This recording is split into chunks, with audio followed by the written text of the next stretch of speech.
All right. Well, now that we're recording, I'm going to leave. I'll be right back. Like, literally seconds. But I don't know if you're talking about What are you, the leaving police? Another one.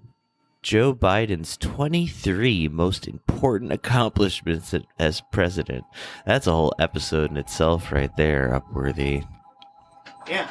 Yeah, we should be getting material from Upworthy, it sounds like. Sounds like they've got it figured out. So I was listening to a podcast, as I do, and I was thinking about how kind of annoying it is, like, that the podcasts are, like, more like regular media now than they used to be. This is a topic that comes up, right, with, like, people who are into this stuff, like, or have been into it. I don't know if we've talked about it, probably have, but people talk about it, right? Like, how podcasts used to be, like, really just, like, outsider art kind of thing, and now it's become more and more, like, mainstream media, blah, blah, blah. But I was listening to, I think it's called Search Engine. It's PJ Vote's new podcast after all the bullshit that happened with Reply All. And he was like saying like, oh, I'm closing out the first season and but we're taking winter break or whatever, and we're almost finishing up this season. And it's just, that's like the old media thing. It reminds me of like watching Last Week Tonight and being like, it's a season and it's going to have like a time off and we're taking Christmas break and we're missing. And like I said, I like when it's a hobbyist thing more and it's just like freaks, like podcasts used to run 52 weeks a year for the most part. You know what I mean? People just did them constantly and there wasn't like a schedule because you were doing it again as like a hobby, right? Yeah. So I was listening to that and that whole thing was kind of swirling around in my head. And then the ad played for this Carvana value tracker for your car.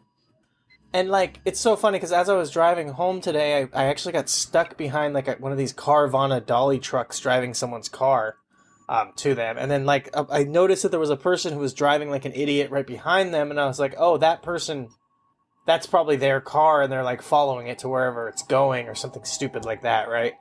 Because they were driving like weirdly slow and staying right behind the trailer and blah, blah, blah. Anyways, it was all just very stupid. And Carvana is just this weird, like trying to do this appification technology bro, you know, disrupting the car buying experience, right?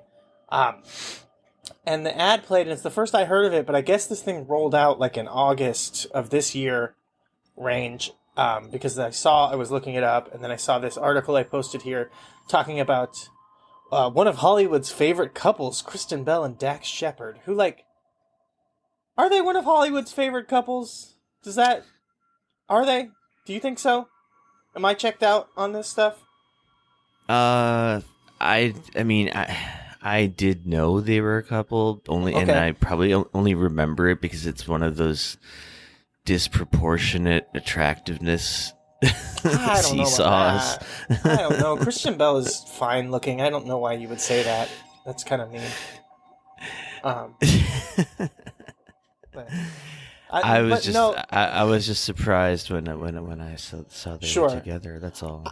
I kind of get what you're saying, but you also like, you know, whatever. I should take like bisexual privilege and be like, oh, straight man, you don't get it. But like, Dax Shepard is definitely very hot. Like he's the kind of guy that people who find men attractive will find attractive.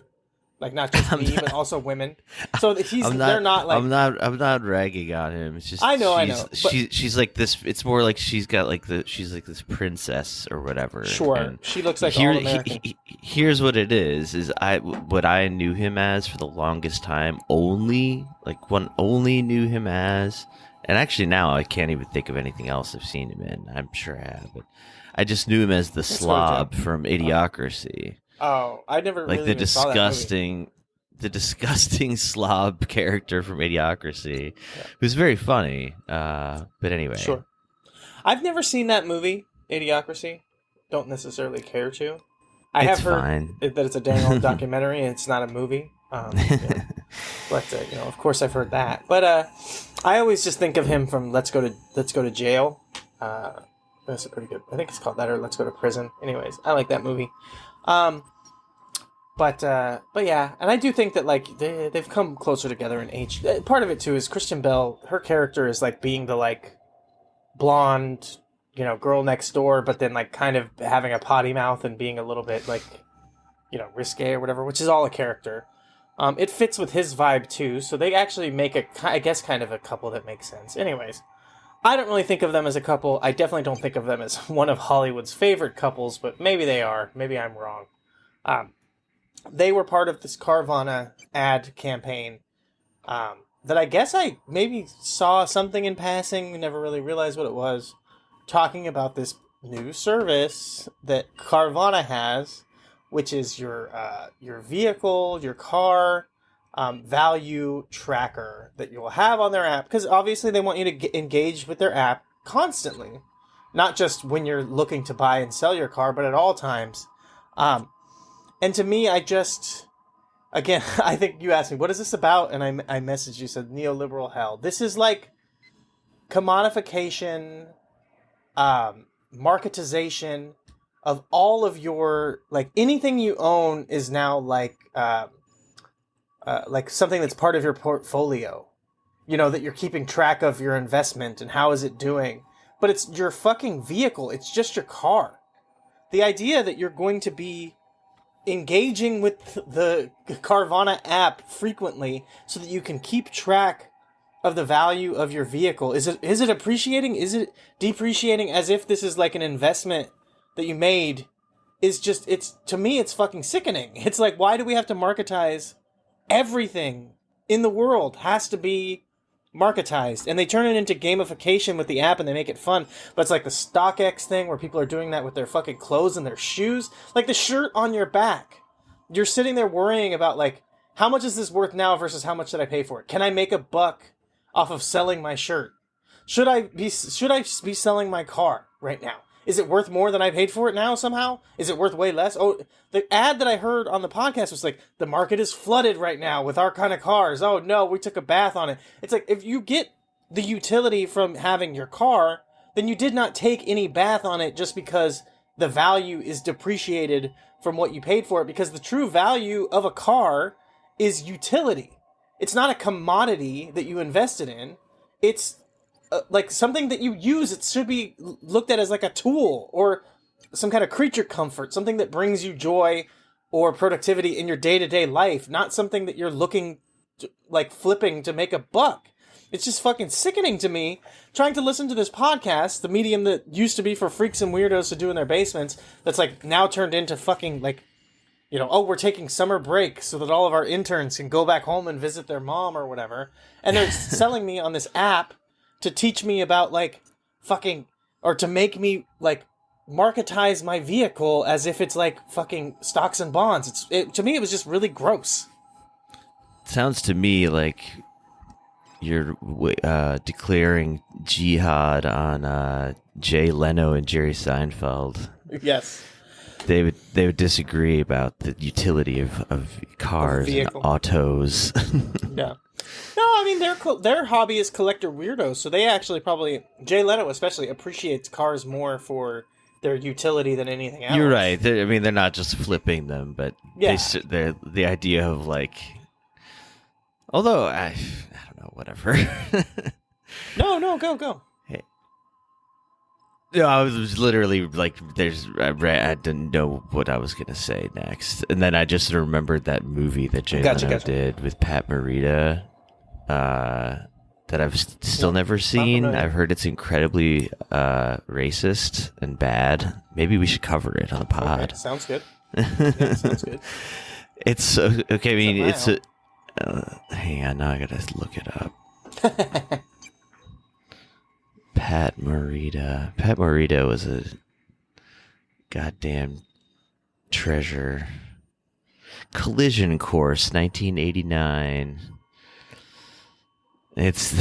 Can you imagine? It's them posing on the poster, kind of back to back. Jay Leno in a leather jacket, a la Riggs, Lethal Weapon.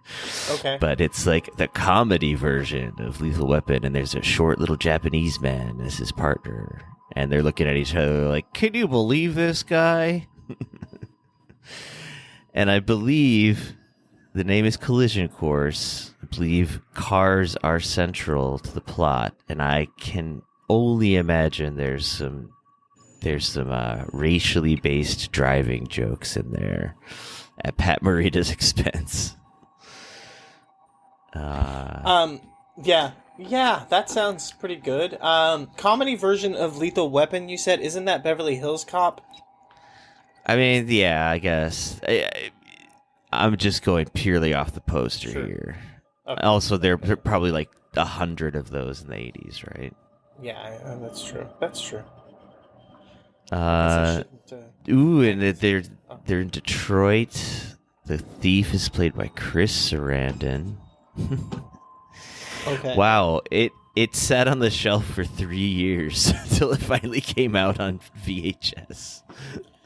Nice. It looks like it didn't even have a theatrical release, straight to VHS. Ooh, this could be good. This could be a good one. Is it available somewhere? I'm sure I can find it. Well, I shouldn't be 100% sure about that. It probably is a little harder to find, but it's harder to find stuff now online. We got lucky on that last one that we just like randomly picked some stupid thing and then it happened to just be on YouTube. Yeah, in full. Maybe. I'm going to go to my deathbed assuming that I did not actually watch the full theatrical release of that movie.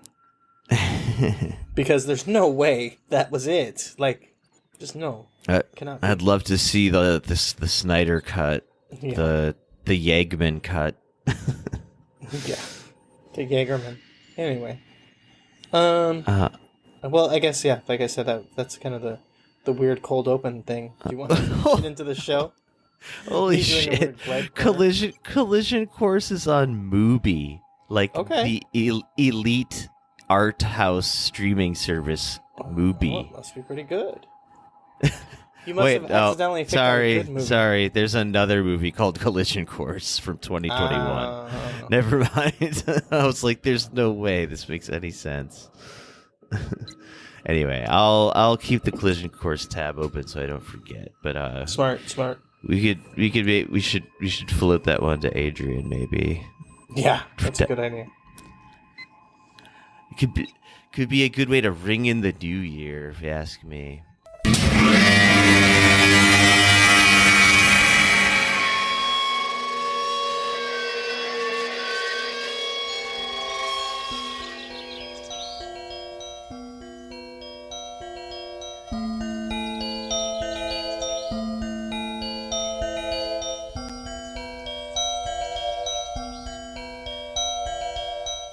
He walked out in the gray light and stood, and he saw for a brief moment the absolute truth of the world. The cold, relentless circling of the intestate earth. Darkness implacable. The blind dogs of the sun in their running. The crushing black vacuum of the universe.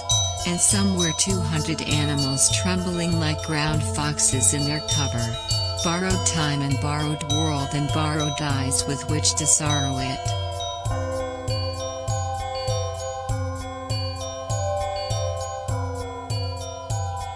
And lo, for the earth was empty of form, and void, and darkness was all over the face of the deep, and we said, look at that fucker dance.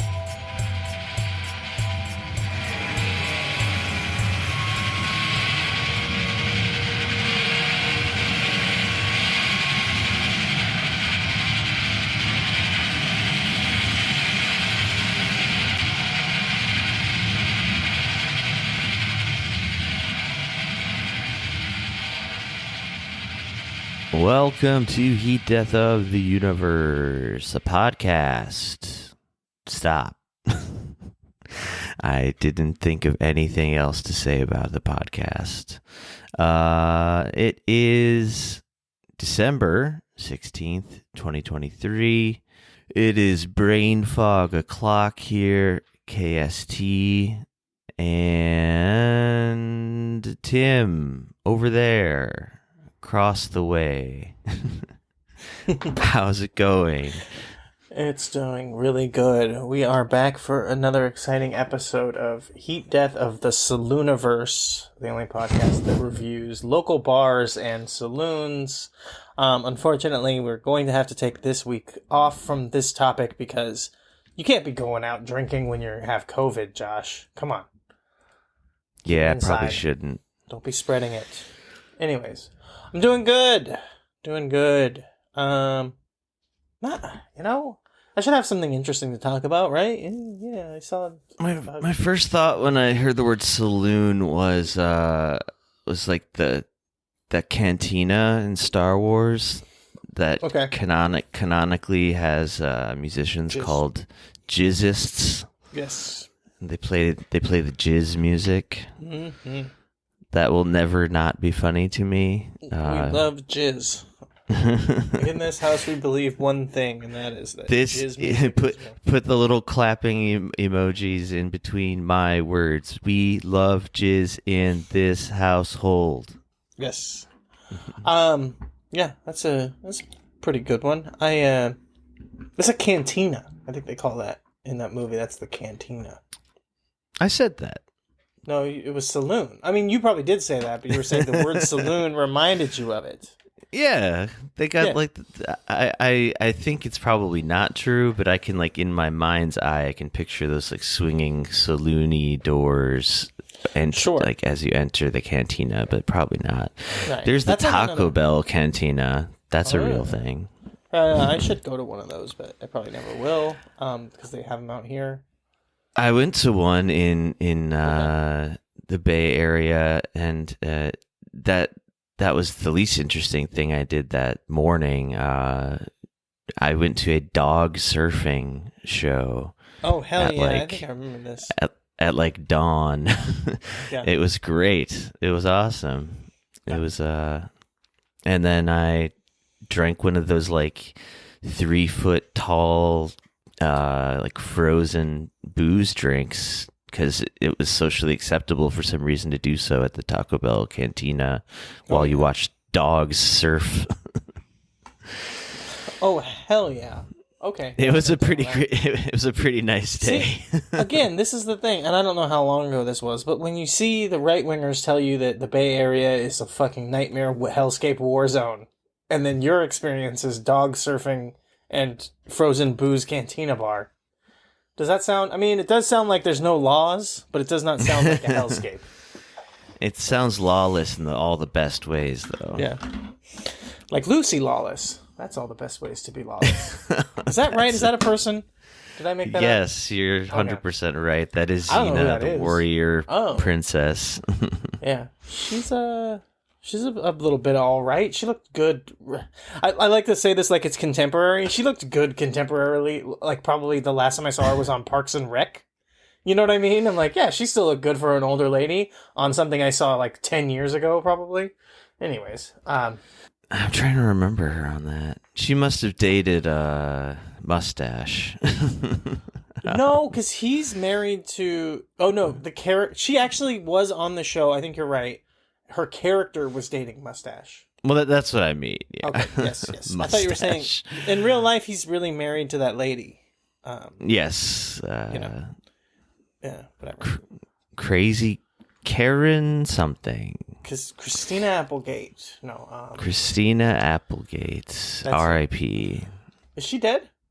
No, but she has some serious medical issues that's I think she can't act anymore now. Some people would say she never could. Buzzing. Ooh. Got her ass. Don't even know who that is really, but I got her ass. What the fuck was I? There was something. You know what it was? You know what I listened to today? For the first time in a while? The Jimmy Dore Show. Do you know why I listened to it?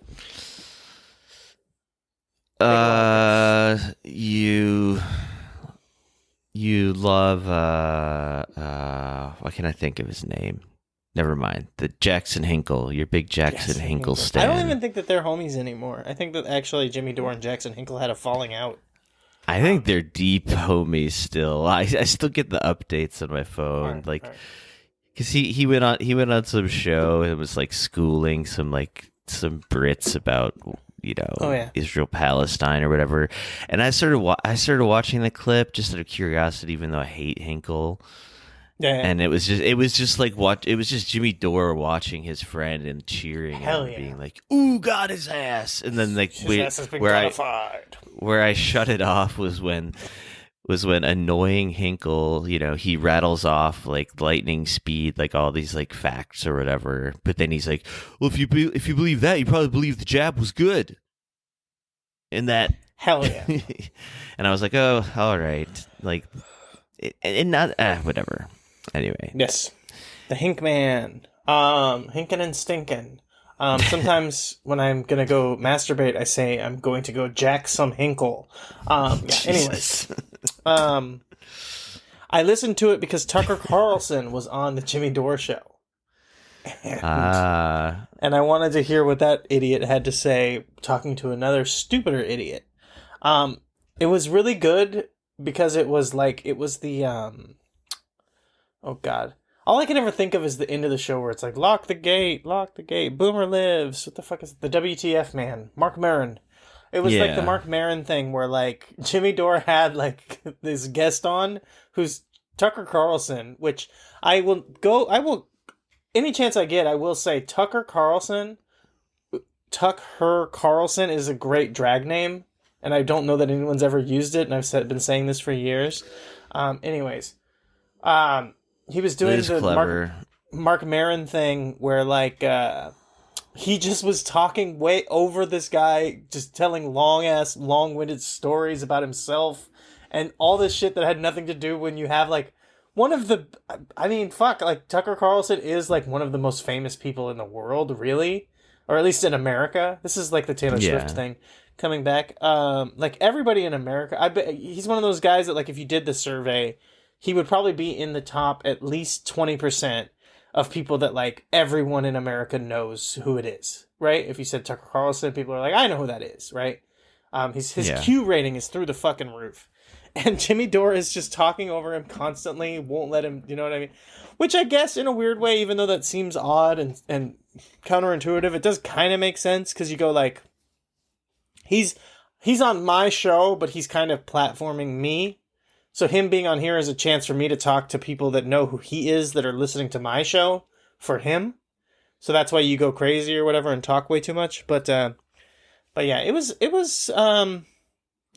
not very interesting, not very good. Wouldn't recommend it. But one thing that did cross my mind, and it's something that has crossed my mind in the past, but it really did here listening to him getting interviewed by Jimmy Dore, who's just like famously unfunny. Just absolutely not a funny man. That's why he had to stop doing comedy and do this stuff instead, because he was just never good at being a comedian. Is that Tucker Carlson, for everything that there is to say about him, is he's kind of just a dumb guy. Like, he's kind of just a dumb guy who thinks that, like, he's a real mouth breather. He's almost like the dictionary definition. Yeah, it's sick that this guy is like one of like a big-time newsman who acts like he's informed and knows stuff, and people believe that he is a fucking idiot who thinks that... It's just cadence. It's just like he knows how to like wield his voice, sort of. If he's in a protective, or dare I say a safe space in front of a camera, whatever. But yeah, just him thinking that Jimmy Dore is funny, laughing and being like, "That's really good at Jimmy Dore jokes." That's and then like crawling, remembering like that he really likes Bubba the Love Sponge. Like Tucker Carlson thinks Bubba the Love Sponge is one of the funniest guys in the world. Like he's a Florida. Tucker Carlson himself is a Florida man through and through, and he's just a real fucking dolt. So that was fun. I don't know if you had anything to say. I like to call him Cucker Tarlson, and not even because of the word cuck, but I think I almost more like saying I don't know. It's just the simple switching of letters. Yeah. I feel like is very disrespectful in a subtle, elegant way. Yeah. You get to call him a cuck, but just the name Tarlson sounds like nonsense. So it's like your name is bullshit. Yeah. But I just saw. One that I always liked that was similar to that was the Saul Williams thing that he did, which was Niggy Tardust. I always liked that one. Boy. Yeah. Woo! Cliff's edge, knife's edge. It is. It's right on the. But I think I'm allowed to say it because it's just a musician's name. You know. It is. There's no other connotations you could possibly draw. I saw a thing, I think just today or maybe yesterday, whatever. It was Cucker Tarlson, like in like some kind of, I don't know, whatever retail shop. I didn't really look closely what kind, but and this guy comes up to him, and this guy looks very sort of classically red state.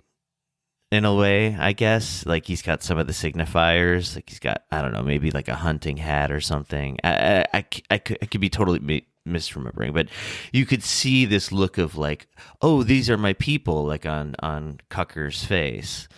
And this guy just fucking rips into him so hard. He's like, you're one of the most evil human beings on earth. And he's like not stopping. And like the look on this scared little man's face is so good. I wish I had actually, I'm sure I could track down the video later if I really want to see it again. But just the way this, you know, I guess I found out I've got a new fetish. It's seeing little weak bow-tied men bullied into submission because it was fucking satisfying. Just how uncomfortable he was, and but trying to play it off like oh I'm not afraid, I'm a big boy, and just like kind of like trying to laugh into this guy's face, but also looking like flinching, even though the guy wasn't like physically even like moving on him whatsoever. He was just wouldn't stop with like this series of words about how he's the worst person in the world, and he's like ruined life for millions of people and all this stuff. But yeah, that's phenomenal. I also did a little trip down memory lane, checking in on my old buddy Adam Carolla. God, I didn't listen to anything he loser. did. I didn't listen to his shows or do anything like that, but it did cross my mind while I was bored at work, like, oh, it's because I saw the trailer for this movie that's called, like, The American Academy for Magical Negroes. Okay. Which I saw someone replying to it being like, and y'all thought that a show with this, or a movie with this title was going to be good or whatever? Like, but, like, I thought it was pretty fucking funny. Like, I really did think it's actually going to be, like, a decent movie just to laugh at. It clearly is supposed to kind of be like pulling on heartstrings because it's got a romantic story in it, but it's also like lampooning the concept of magical Negroes really heavy. But it's got David Alan Grier in it, and that's what crossed my mind. I was like, oh, I don't know if there was ever like a resolution to like the shit between Adam Carolla and David Alan Grier, like.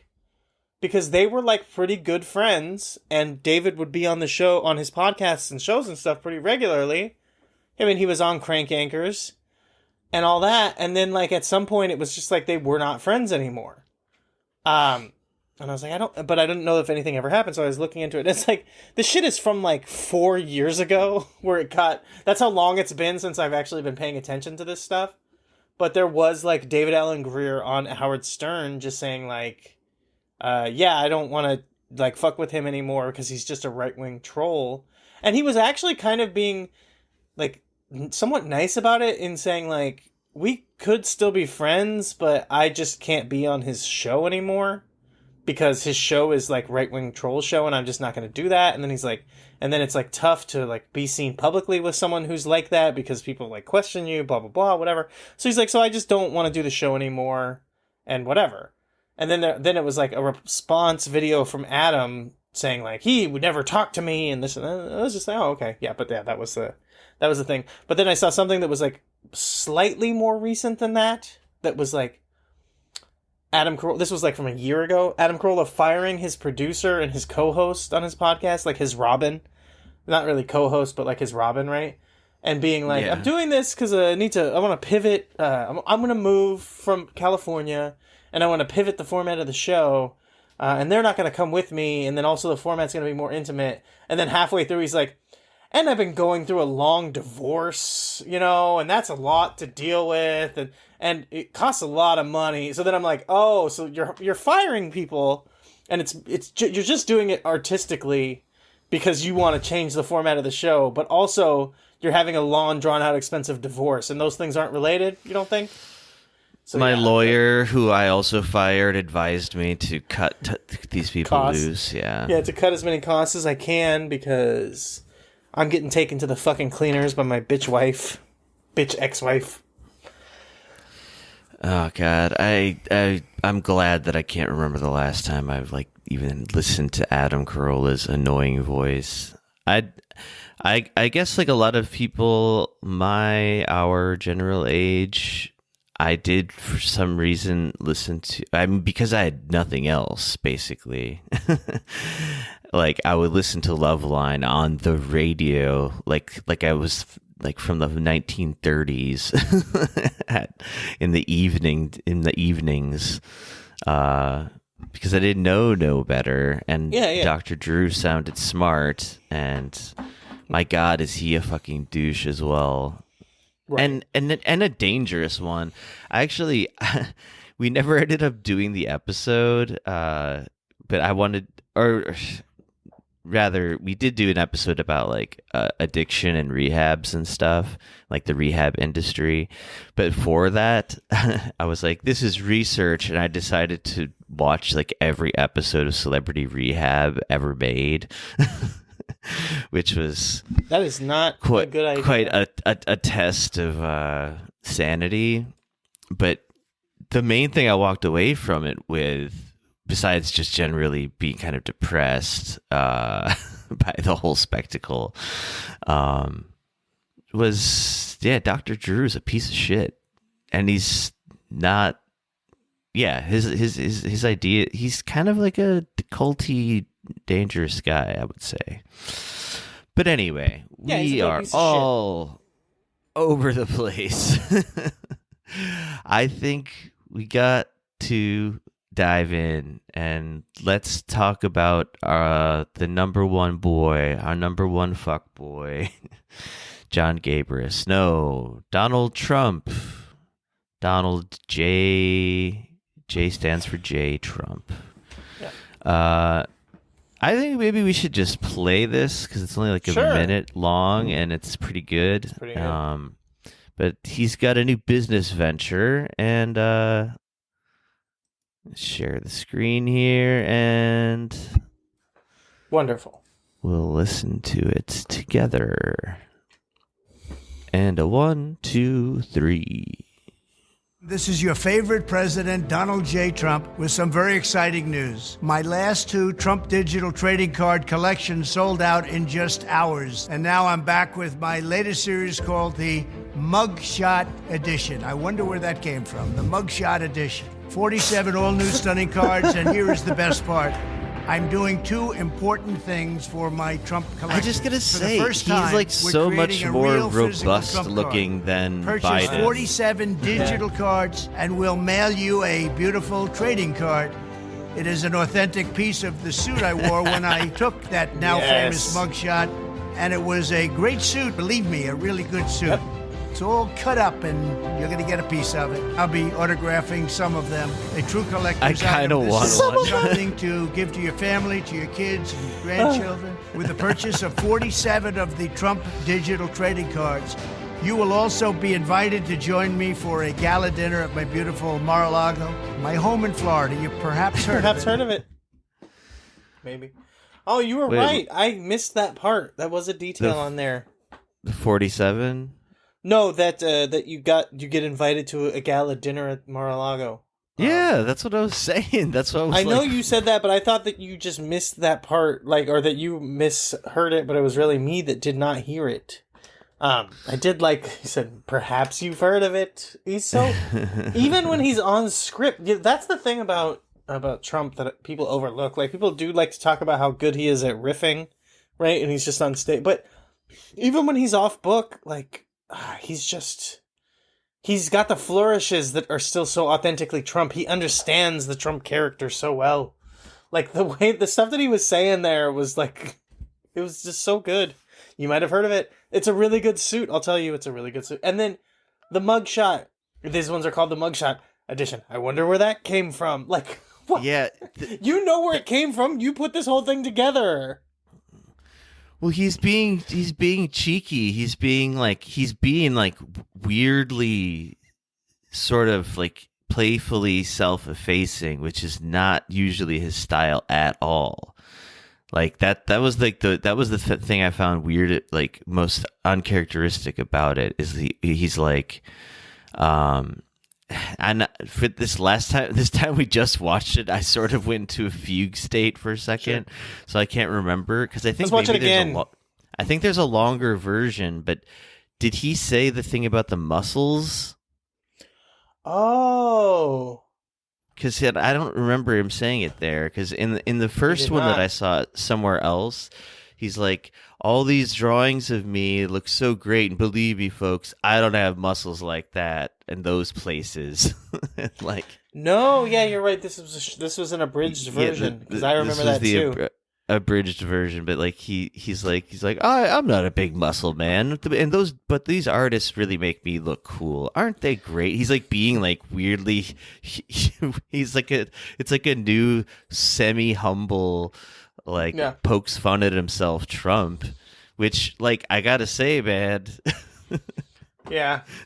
It's gonna be working well for him when you see that next to the fucking mummy that is Genocide Joe right now. Like, I don't know. I think just fucking call it right now. It's over.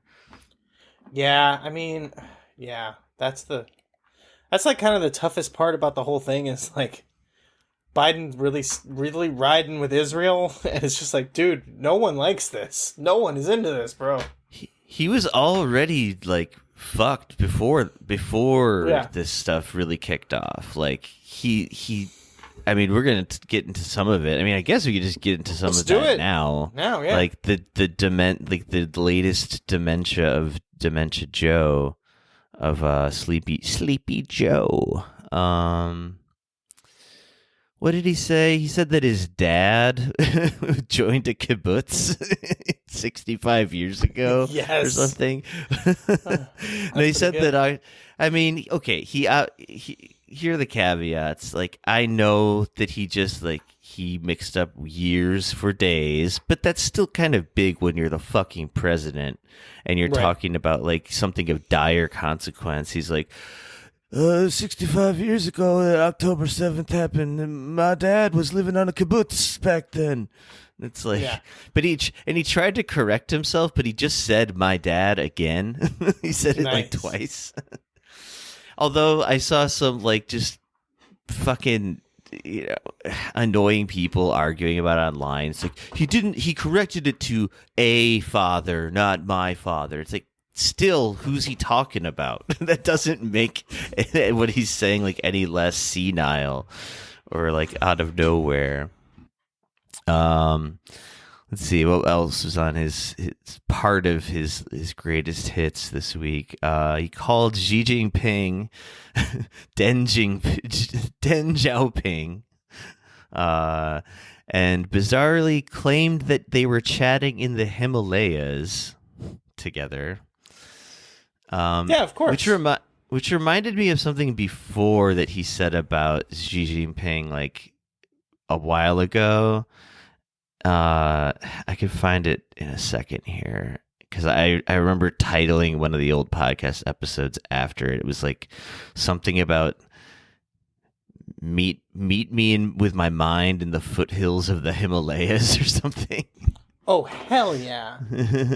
But okay, but here's the thing. You're taking him literally, but when he says that him and Xi Jinping were yodeling in the valley together, he means eating pussy. They were munching some box together. And all right. Really breaking bread, if you will.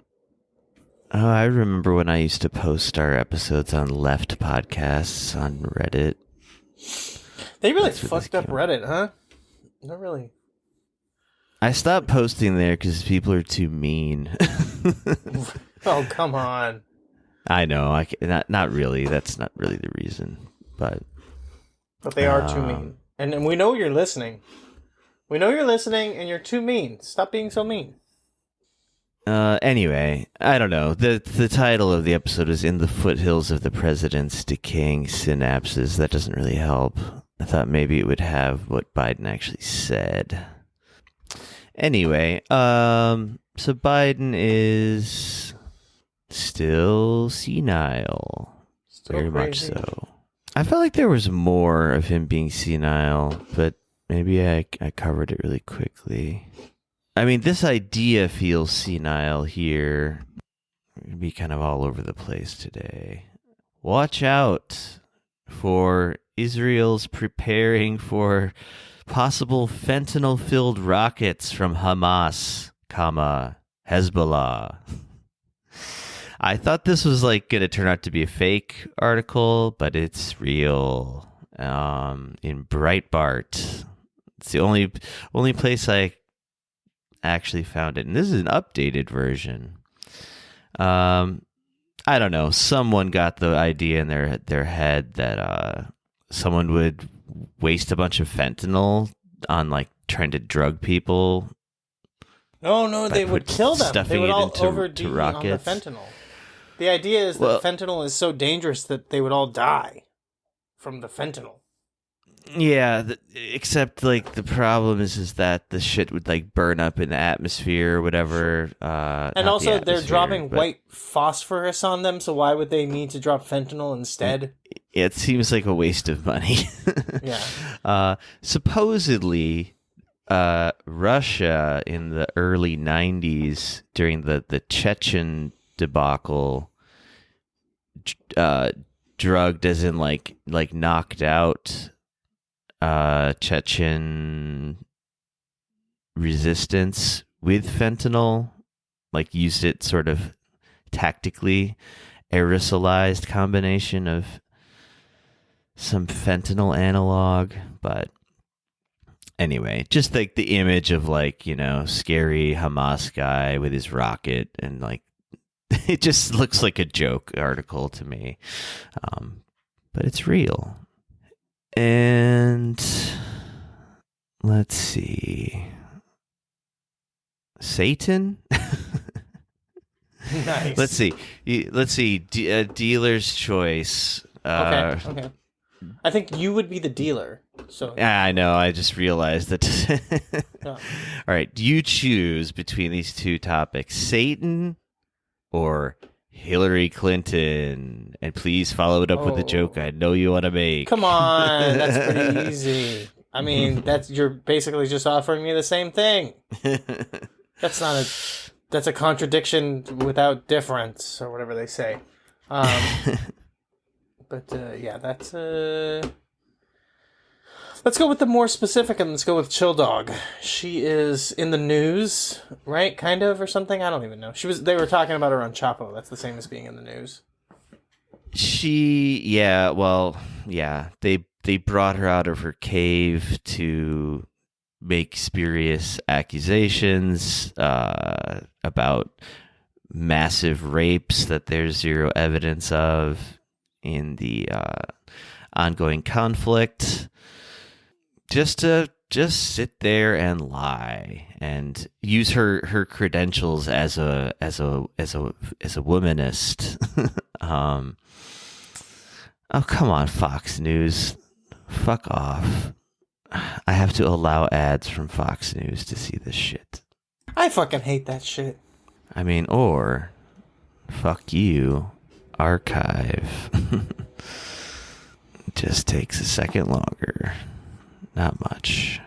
So headline on this one is loading.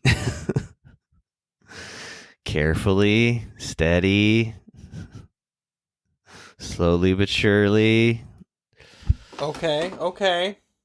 Taking longer than usual. And Fox is really trying to keep me out. Still not loading? Well, in the meantime, I found Biden has a brain freeze trying to pronounce foothills of the Himalayas. Beneath that, America is a nation that can be defined in a single word. I remember this now.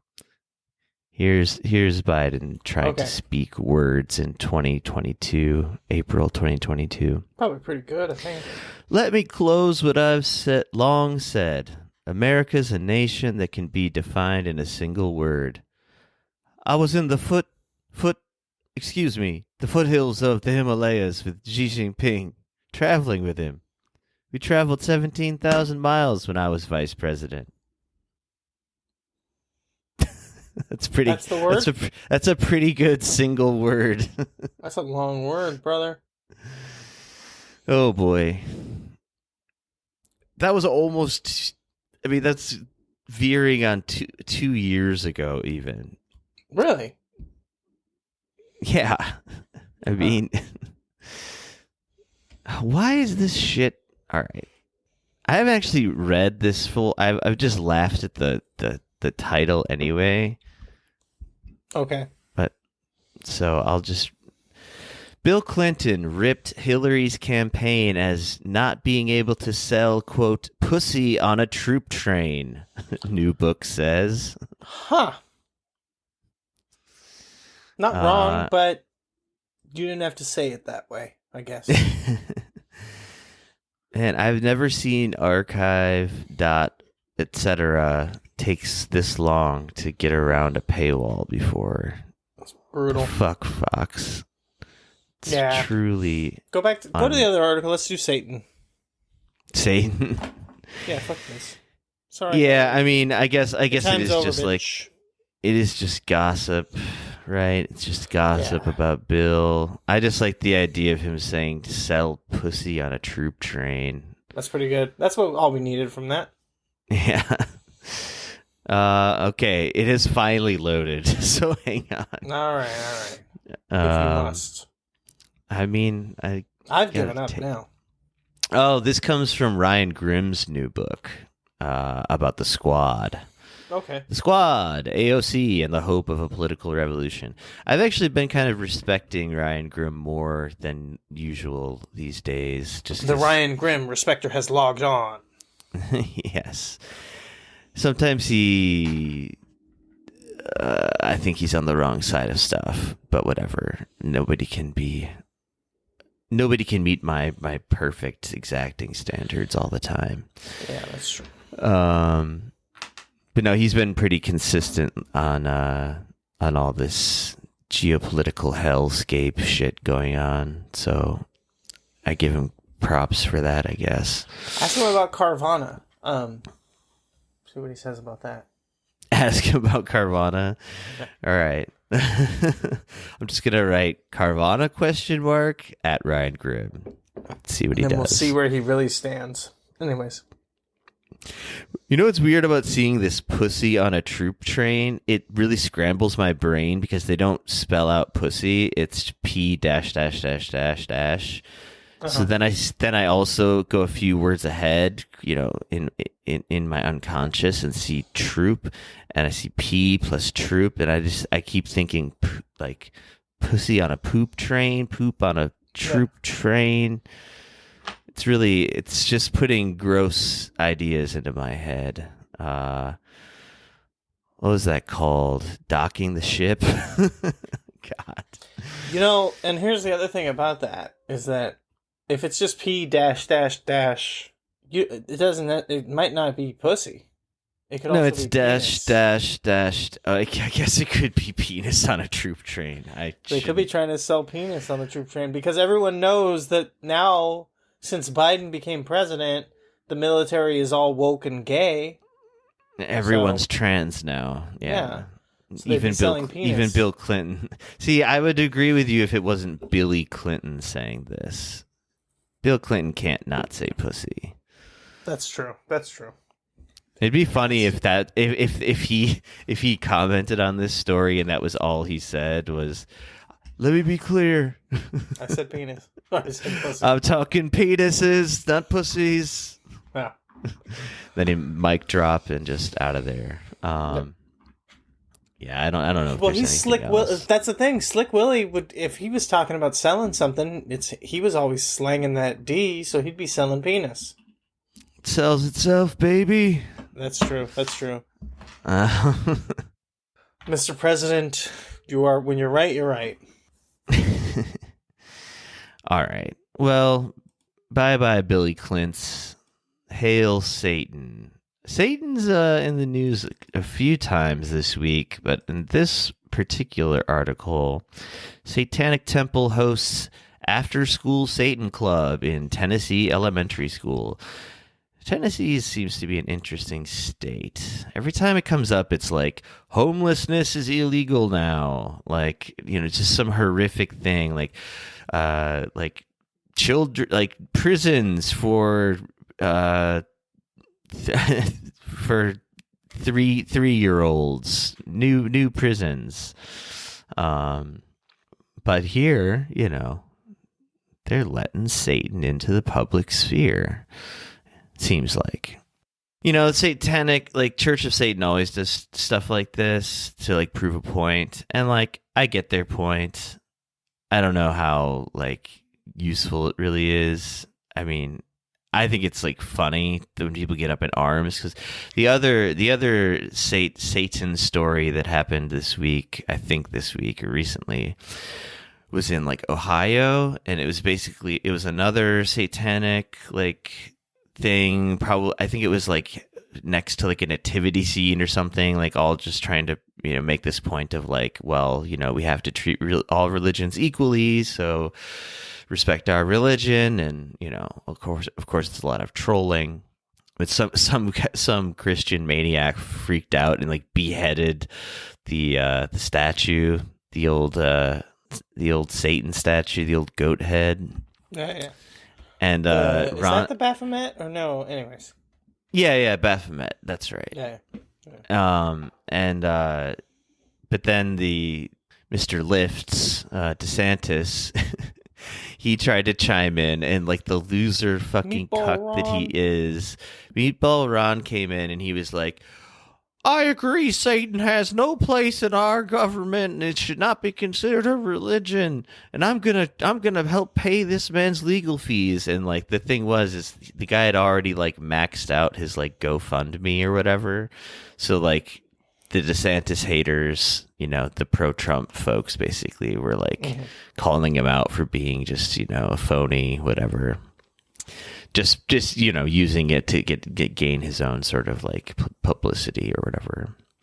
Even though it's like, so that's the problem you have with this, is that the guy who chopped off the Baphomet statue's head already had enough legal funding.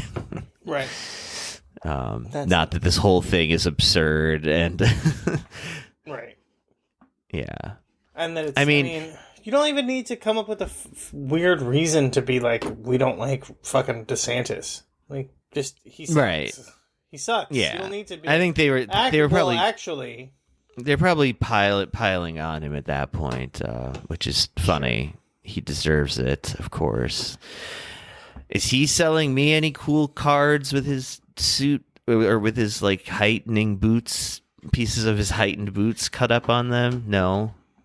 That's true. He should be. If he really could swing dick like Donald Trump and Slick Willy, two ex-presidents, a thing that Ron DeSantis will never be, then he would be selling pieces of his cut-up, lifted-ass boots. Yeah. I just pictured you making Ron DeSantis cry by saying that. I can right. I could so see his lips start quivering. Just, you take that back. Yeah. I just realized I'm gonna be in DeSantis country. Oh hell yeah! You're gonna get coming up soon. He's gonna kill you. He's going to kill you. I'm gonna find his ass. I'm gonna throw boots at his head.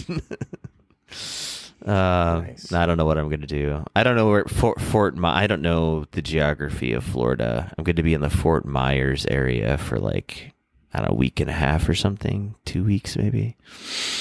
Anyway, more on that. I'll try to do some from the ground reporting. Yes. Interview some local Florida men, so on. Yeah, I don't know. The Satan stuff. This happens like pretty frequently. I feel like. I guess I'll just say that. It also reminds me of the flying spaghetti monster shit. Yeah. It's kind of Pastafarians. the Pastafarians, kind of akin to that. You know what I thought was funny though about the episode of Guys, Murder Brian's Guys podcast? Yeah. Did you listen to the Church of Pastafarian episode? Yes, I believe so. Him and his guests were kind of like. Usually he seems pretty like fairly prepared, but for that one he seemed to like not understand the gist of it. Even he was like, "Do these people really believe in this or what?" It's like there's obviously just like a snarky joke.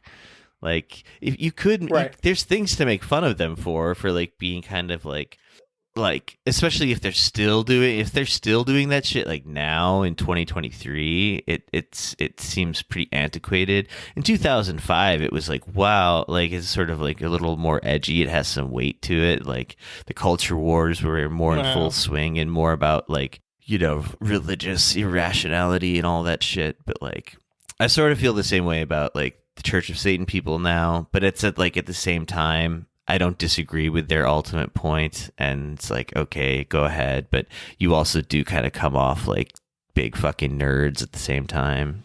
But I agree with everything you were saying there for the most part, except for the thing like the Pastafarians are like they're king right now. Like I think it's removed and like there's enough air of separation, as he talked about. The idea that people were, like, Pastafarian fucking strongholds this entire time or whatever is, like, really fucking sad. But, like, they're having a bit of a moment, a resurgence, if you will, with the viral video. Did you see the fucking guy with the ponytail? And he's getting asked, like, some dumb question by, like, a fucking Zoomer TikToker about, like, you can have LGBT rights or a stable economy. Which one do you pick? And the dude... Both. Yeah, I did see that. Yeah, and everyone is like, this fucking message boarder guy, his logic, he's killing it. He's so sick. This guy rocks, and everyone loves him. And that's the archetype of the Pastafarian dork. Yeah, that's true. That I was like wondering. I was like, when did this become like a? Because I feel like I heard other people asking this like versions of that question where they just like something you would really hate versus something you would really like.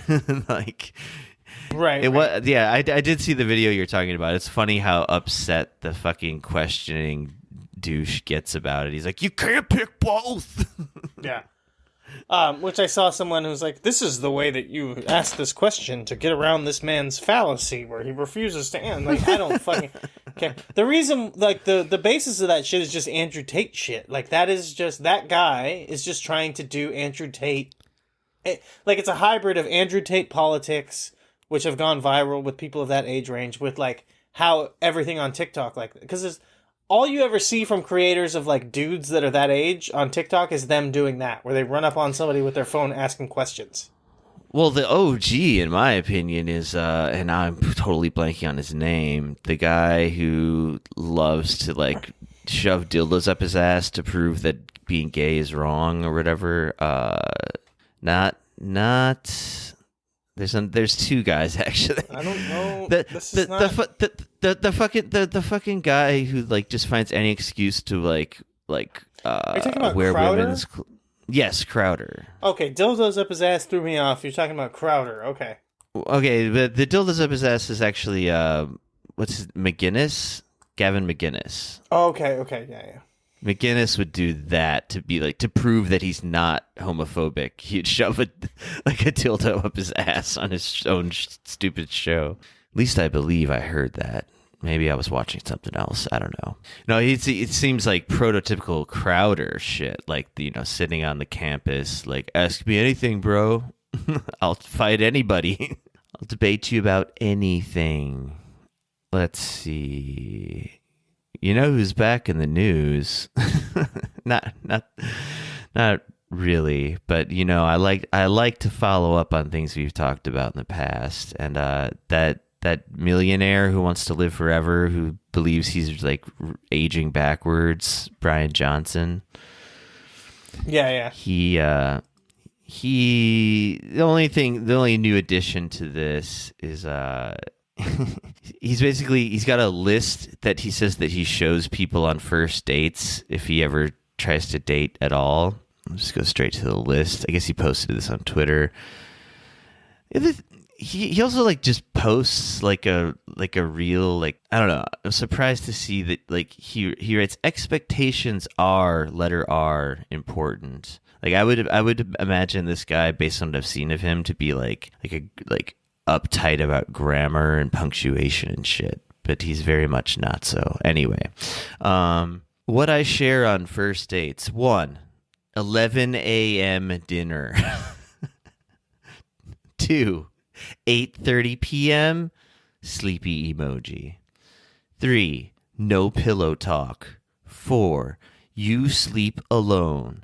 5, no Hell small yeah. talk. Really Nope. don't care. Hate What's the midgets. difference between pillow talk, small talk? It's kind of the same. Like I said, the reason why he makes a difference is because he doesn't want to talk about midgets. Oh, thank you. 6, no sunny vacations. Right, he's a vampire, hates the sun. 7, scheduled sex. 8, something that just Put the pussy on the Google Calendar, bitch. $500, you put the pussy on the Google Calendar. All right. You put the pussy on Veggie Daddy's Google Calendar, because 8 is just Veggie Daddy. I guess that means he only eats plant-based. Right. Okay.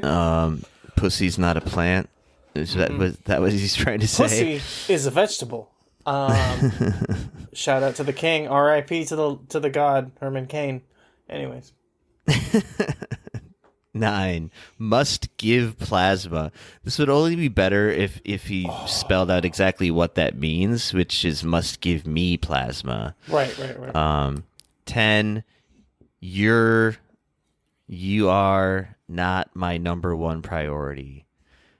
Then, very, very self-awarely writes, unsure why I'm single, thinking guy emoji. Nice. This guy is as intolerable as ever. And that's just the latest update. I guess if he does fuck, it's on a schedule as annoying as all of his other things. I can't imagine who's like in. I think when we talked about him, he had like some sort of like assistant or whatever who was doing the same insane like regiment as him. Yeah. No, I think it was like a girlfriend. They didn't. I don't think they said specifically that, but it was maybe like it was all but implied, maybe. But Maybe. no, because I mean, It look, wasn't it sounds it sounds like he's not. Yeah. Yeah. In any case, Bryan Johnson He's doing good. sucks. I like him. I like that guy. I like his vibe. I like that he's become part of our rogues gallery. I enjoy that we check in on him. I hope we continue to check on him. Did you see that he had a moment on Twitter? He was doing some dunk. He was doing some dunkaroos, and people were like, "This guy really knows how to ball." And a lot of his like biggest hit tweets were piss based. He was saying he's gonna pee on people. That was pretty fun. He had a pretty good run. I wanna pee on you. Drip, drip, drip. Pee on you. Blood on you. It's on you. It's on you. You never feel. That's basically anyone who would talk some shit to him, and he'd be like, "Yeah, that's a cool thing, and you're gonna be saying that, or whatever's gonna be happening while I'm peeing on you." It was pretty good. So, shout out to Bryan Johnson 0 on Twitter. His name is 0 over there. Yeah, I just noticed that too. Maybe he's a big 90s Smashing Pumpkins fan. Yeah. I saw an interesting TikTok video the other day where this guy was explaining or talking about like when the Smashing Pumpkins were on Simpsons and why Billy Corgan had hair, even though he had been bald for like a year at that point. It was interesting. Anyways, I'm not. I imagine it's because I imagine the Simpsons like did the artwork like way well in advance. You would be imagining technically incorrect, but we were moving on because, like I said, I'm not going to explain this. Not for these pigs. Not for the pigs listening to this. I'll tell you after. All right. This is some paywall shit for the paywall that doesn't exist. Yep. Well, speaking of fun, total non-freaks, Argentina's new president, Pinochet. Milei. Good one, Ben Norton. I'm just quoting his tweet here. Immediately eliminated over half of the government's 22 ministries while making a, quote, super ministry of human capital. That's the real name. Okay, here's the thing. I have to say that you could say whatever you want about Milei and this, and it's bad, it's libertarian, all this and that. Or you could look at it in the positive side, which is that he understands himself and he knows that he's not a good enough leader to deal with that many people underneath him. So he's consolidating so that he has less subordinates as the head of the government. He's not trying to suffocate the government in the bathtub or whatever. He's just being like realistic. He said, I can't handle being in charge of this many people. I probably shouldn't be running a government. So we're going to try to turn this whole government situation into about the size of a medium market Arby's. And that's what I can handle. And that's where he's at. So at least he knows his own limits. Arby's not a bad call for Argentina. Big beef industry there. I'm seeing a picture of his sister that he supposedly fucks. She looks kind of like him with a blonde wig on. So no wonder he's... I think I saw a picture of him with his, vice president. Let me see. Milei Vice Presidente. And I just remember thinking, why isn't he getting with her? She's not bad. Yeah, she's a decent little piece. But the sister, just like I said, looks like him. But, everybody's got their own things. That's kind of his thing. He clones the dogs because he's used to... He likes things that are the same. He likes things to be a small, tight circle. It's easier for him to manage. He doesn't do well dealing Don't with... we all? Didn't... He does not do well, having to know what different people look like or having different names.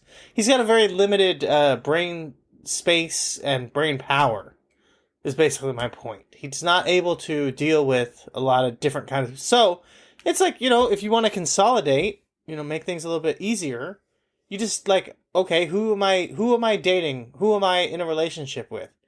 A girl version of me. It's just me, but a girl. Perfect. That's so much easier for me to understand and handle. It's basically like cartoon logic, where it's like Mickey Mouse. Who does he date? Minnie Mouse. Yeah. The girl version of him. That's what he's looking to do. It's a girl because she has a bow in her hair. It's perfect. It's easy to understand. You can follow it. You can catch up like this. Boom, boom, boom. I shouldn't snap into the mic, right? It's not good. But you know what I'm doing. I'm doing fast, quick, on the uptake. What's funny about him turning the country into a medium trafficked Arby's, though, is that he's he's also giving police way more power and influence and money. Strengthening We've got ministries the meats. of... That's the meats. We've got the meats to an end. Yes. Security, interior, defense, justice. All of these ministries are getting beefed up, if you will. Roast beefed. Roast beefed, yes. And what he's slashing are... What he's dissolved, rather, completely. In flavor one fell crystals. One fell swoop, he's dissolved the flavor crystals of the ministries of science and technology, education, transportation, environment. He's a climate science denier. Employment, social security, public works, tourism and sports, women and diversity. Well, we don't really need that. Territorial development, social development, culture. I mean, Yeah, who needs don't need those education and things. transportation or the Again- environment when you just have a purely beef-based, a beefaroni, roast beef-based economy? Okay, but what was all of those things that you were reading off? They were departments of development. They're trying to develop, enrich, gain, do more, have more, produce more of those things. He just needs to sustain the things that he understands. Again, I really have broken this man's psyche. It's the big reason why he cloned the dog. He did not want to have to deal with having a different dog. He doesn't have the brain power to deal with a new, different thing. 2 of them are called development. The rest are definitely maintenance. Yes. If you don't have a Ministry of Transportation, you cannot maintain the existing transportation. But I'm just guessing that's how it works. But Probably not. I hear what you're saying. He's afraid of change, and we should respect that. We should. He doesn't. It's not even that he's afraid of change, because that's just like the stereotypical conservative thing. He's a very special kind of man. He can only handle so much information. He can't deal with the idea that things will be different or I new. just want to come home to my same dogs who fuck my same sister wife. Yes, exactly. And I eat the same roast beef combo number 3. Big beef and cheddar, baby. He should have named one of the dogs Cheddar. It would have been perfect. Or Arby. Yeah. What did he did name his dog after something. I forget now. What? It was like they're named after Milton Friedman, Milton Friedman, the fucking economist. Yeah. Yeah. All right. Milei, you so crazy. Let's see. Who else we got here? There was this I could very quickly summarize this one. It's someone saying, I was wrong about John Fetterman, and I clicked on it, sort of just assuming, I guess because I don't know, assume I'm clicking on my own brain or something, but Sure, it's oh, this is going to be someone being oh boy, I thought he was a real, man of the people before, but now his shenanigans lately, he's a real asshole. No, it was the total opposite of that. It was someone who's his wearing the Israeli flag as a cape has made me admire and love this man more than ever. And speaking of Satan and Satanism, that man, I can only think of the Church of Satan when I see him. He just has that yes, he looks like Anton LaVey. satanic look. Yeah. He does. He's he's the unfunny, boring, shittier ethics of Anton LaVey. He really does look a lot like Anton LaVey. That's the very first thing I thought when I ever saw him, and I didn't even notice. I didn't even know his name for a long time. Sure. I remember before someone being "Oh, Fetterman versus Oz." I was like, "Who gives a shit?" They're all they both suck. They seem like they suck. And someone was trying to explain to me who Fetterman was. I was like, "Oh, the Satan guy!" It all fell into place. Yeah. And then, am I wrong that is he a millionaire or not? Does he have a bunch of money? He definitely gets APAC money. I'm almost positive but about he's that. not had a bunch of money before he got into politics. I think that he was born with a silver spoon in his mouth. I don't know exactly how much, but he's not working. He's not this. I'm just a working class Pennsylvanian guy. He's from upper crust wealth. I'm pretty sure. Yeah. I thought that was the case. Yeah. Obviously, it goes hand in hand with supporting Israel. I'm not saying anything. I'm just saying. But I just thought I remember that it was he's I remember it being presented he could be the left version of a Trump, where it's a billionaire who's not spoiled by donor money because he's got plenty of it, but he also dresses like an idiot and is on the right side of politics. For the most part, Yeah, he's just a rich, spoiled brat, pretending to be working class. It says here in this article that says that they ended up liking him now, but Sure. they said he was like a mayor of some small town, but like his parents were still basically giving him an allowance into his 40s. Hell yeah. from the whatever like I mean, it's amount just of money fund. they had. That's just a way of saying a trust fund, but whatever. I guess go off. I mean, I don't know. I'm just reading.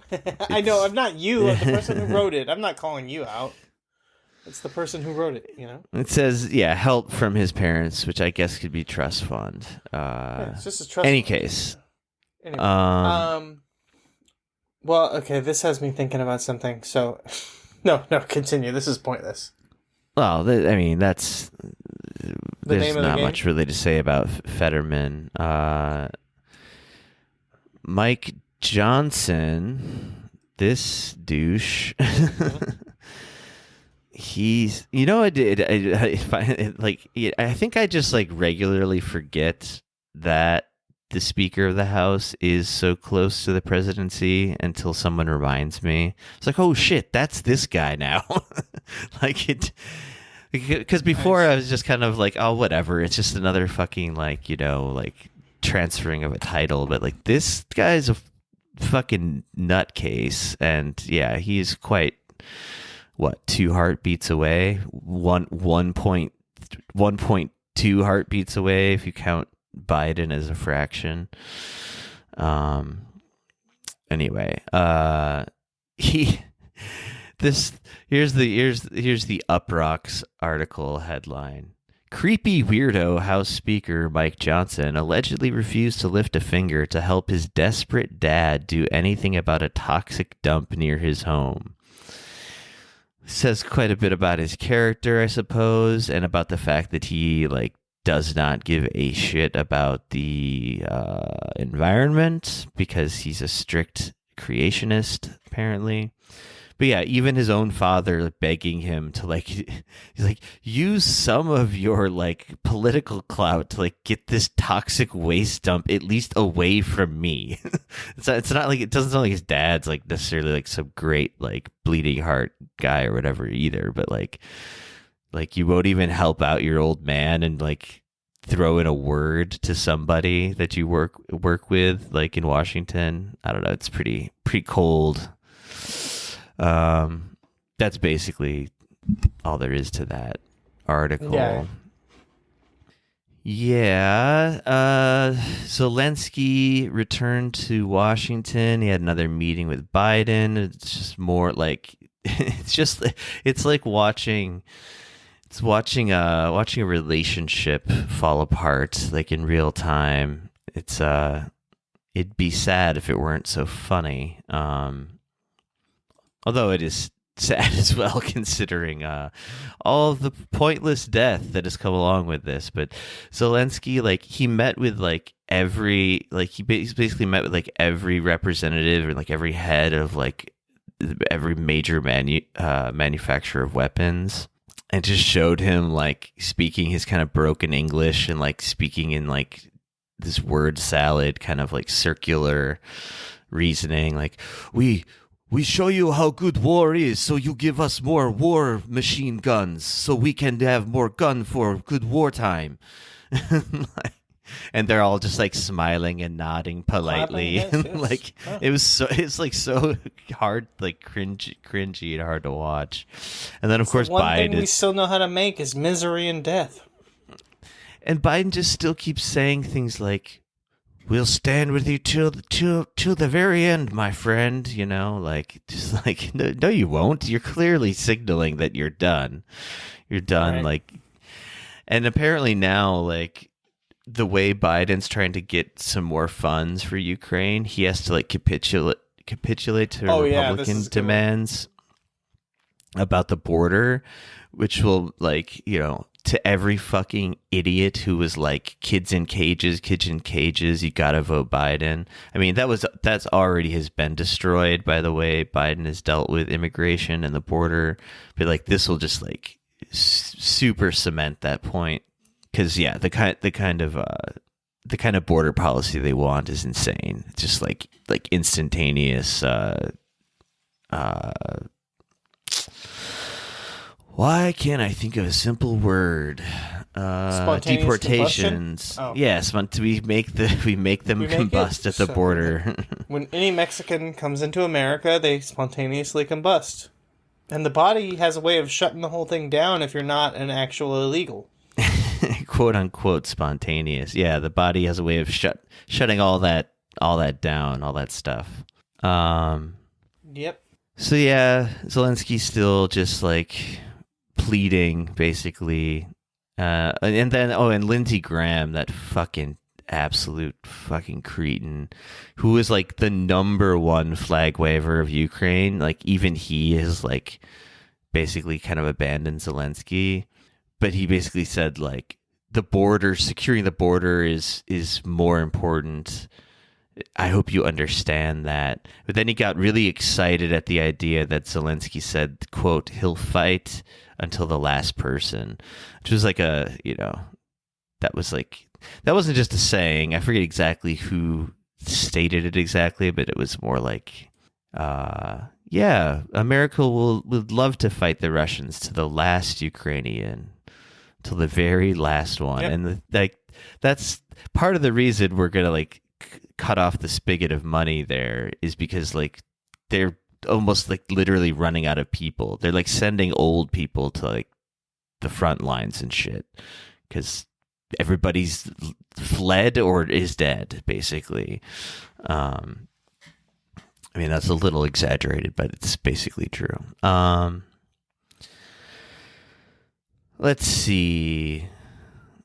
It's been another week of insanity in Israel. I guess one of the bigger stories is that like so many mainstream outlets were calling like the gray zone and electronic intifada like conspiracy mongers because you dare to like look into or suggest that there was friendly fire that actually killed a lot of people on October 7th. And now the like most mainstream newspaper in Israel, like Haaretz, it's basically like the New York Times of Israel. Mainstream papers now are like just admitting to this, that there was just huge amounts of friendly fire. It was quoted as friendly fire. Also makes me think of good old David Cross bit from back in the Iraq war days that he did on stage, where he's like poking fun at the term friendly fire. It's like this idea of this like little cartoon bullet who like has like a chimney sweep accent. It's like, I'm Bullety, the friendly fire bullet. Yeah. In any case, so, you know, like the number for the longest time has been that 1,400 civilians, that's how it started off, were all, you know, slaughtered. Then the number was dropped to, I think, 1,200, and about, 800 of those were civilians. It's not great, but you can't help but look at the retribution numbers by comparison, or all the numbers leading up to October 7th as well. But whenever like these basically pro-Israeli destroy all the Palestinian folks, get into a tizzy and scream about how Hamas are burning people alive and mass rapists and all this stuff, that, you know, show me something, anything, and I'll believe it. I'm not disinclined to believe it, but there's just like zero evidence of any of this. And in fact, it's going the other way, where like the people that were burned alive in their cars, there's no weapon that Hamas has that can do that. These were Hellfire missiles from helicopters that were just fired indiscriminately. That was the other big thing, is Joe Biden basically came out and said Israel does war crimes, but he did it by accident. And like his staff is trying to walk it back and say that he God, I wish I had the exact wording right in front of me. It was so good. In any case, basically a lot of these outlets are being like vindicated is my point. And including like there was this group of like cool girl boss like tank gunners, and they did like a whole special on them on like Israeli TV, showing how badass they were and how they literally mow down the competition. And now they're even coming out and saying to mainstream newspapers like Haaretz, we were told to just shoot buildings that were very well known to have hostages inside. That's how those buildings collapse. They don't collapse from AK-47s repurposed from the Soviet era or whatever. So I don't know. There were some big revelations there. I guess that's not very fun or exciting to talk about, but I was following a lot of it, and I wish to God I could more quickly find that thing that Biden said. I probably can in a second. And yeah, so there's all this sort of good intentions stuff being put out there where Biden will say things like, the one I love is, there have been far too many civilian casualties. It's like, well, where's the number? Where does it cross into too many? Like, it would be curious. But people like to say that, including that fucking weird ventriloquist dummy looking motherfucker, John Kirby, who I can't stand to see ever. Here we go. White House downplays Biden's remarks on Israel's, quote, indiscriminate bombing. When you say someone's bombing indiscriminately like that, it's not like it matters. Like, the International Criminal Court is essentially owned by the United States. No one's going to, like, be punished for anything. But it does seem sort of significant when the doddering president of the United States just accidentally says shit like this in front of the world. Let's see. Well, how did John Kirby try to cover it up? The president was reflecting a concern that we have had for some time and will continue to have as this military operation proceeds, about the need for reducing civilian harm and being as precise and careful and deliberate as possible. Do you know what kind of bombs the U.S. sends to Israel? They're called dumb bombs. That's not the technical Yes. term.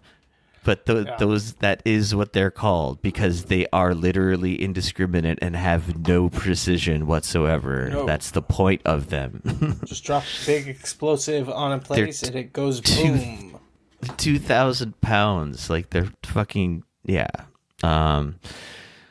Careful surgical strikes with the dumb bomb. That still, it doesn't give me the quote I was looking for. There was a really funny quote that said, like, whatever.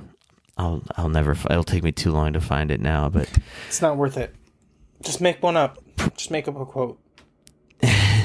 Abraham Lincoln said, we'll put some more grease on don't mess with my homies. Yeah, maybe that's all there is to say about all of that stuff. I mean, of course, there's more. It's never ending, it seems. Netanyahu telling a really fun story about how Hitler didn't even want to exterminate the Jews after all, you know. Nope. He wasn't that so was his bad. thing. He was trying to do a two-state thing. Well, he was just trying to expel them out of Europe. But then some evil little Muslim man got into his ear and said, "Don't send them to where I live." And Hitler said, this is almost verbatim how Netanyahu tells the story. And then Hitler said to the evil little Muslim man, "But then whatever shall I do with the Jews?" And the evil little Muslim man said, "Burn them." No. And the rest is history. What else is around these parts?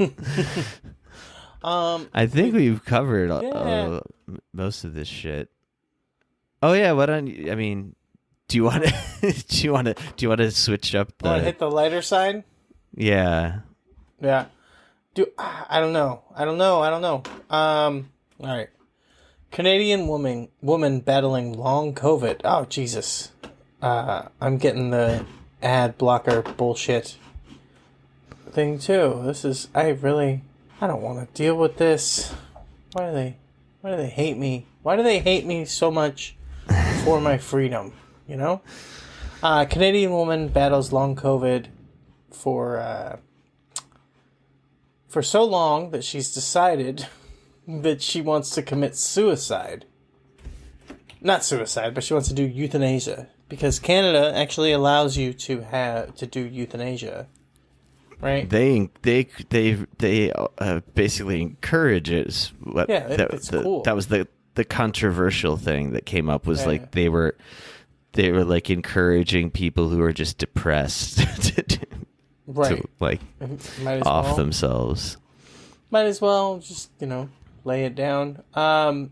She says at one point her quality of life has been so bad from having COVID for much too long. She's just, this is not living. I don't do anything. It's painfully boring. It's profoundly isolating, she says. Which really does feel like just a 100% a you problem. This is a skills issue. Like, you could go outside. She says she spends 22 hours a day in bed. She could go do stuff. Just get outside. Go. Even if you're just laying around, you can lay around in the sun. I'm sorry. Really, I hate to be this way, but it's just true. But, if she wants to just be put down, fucking put her down. We don't need to talk about it. Let's get to work. I don't think... Really, it doesn't look like stuff was much better for her beforehand. So, she's got that, too. Either way, I think, I sign off. I think that Canada should be allowed to kill people with long COVID.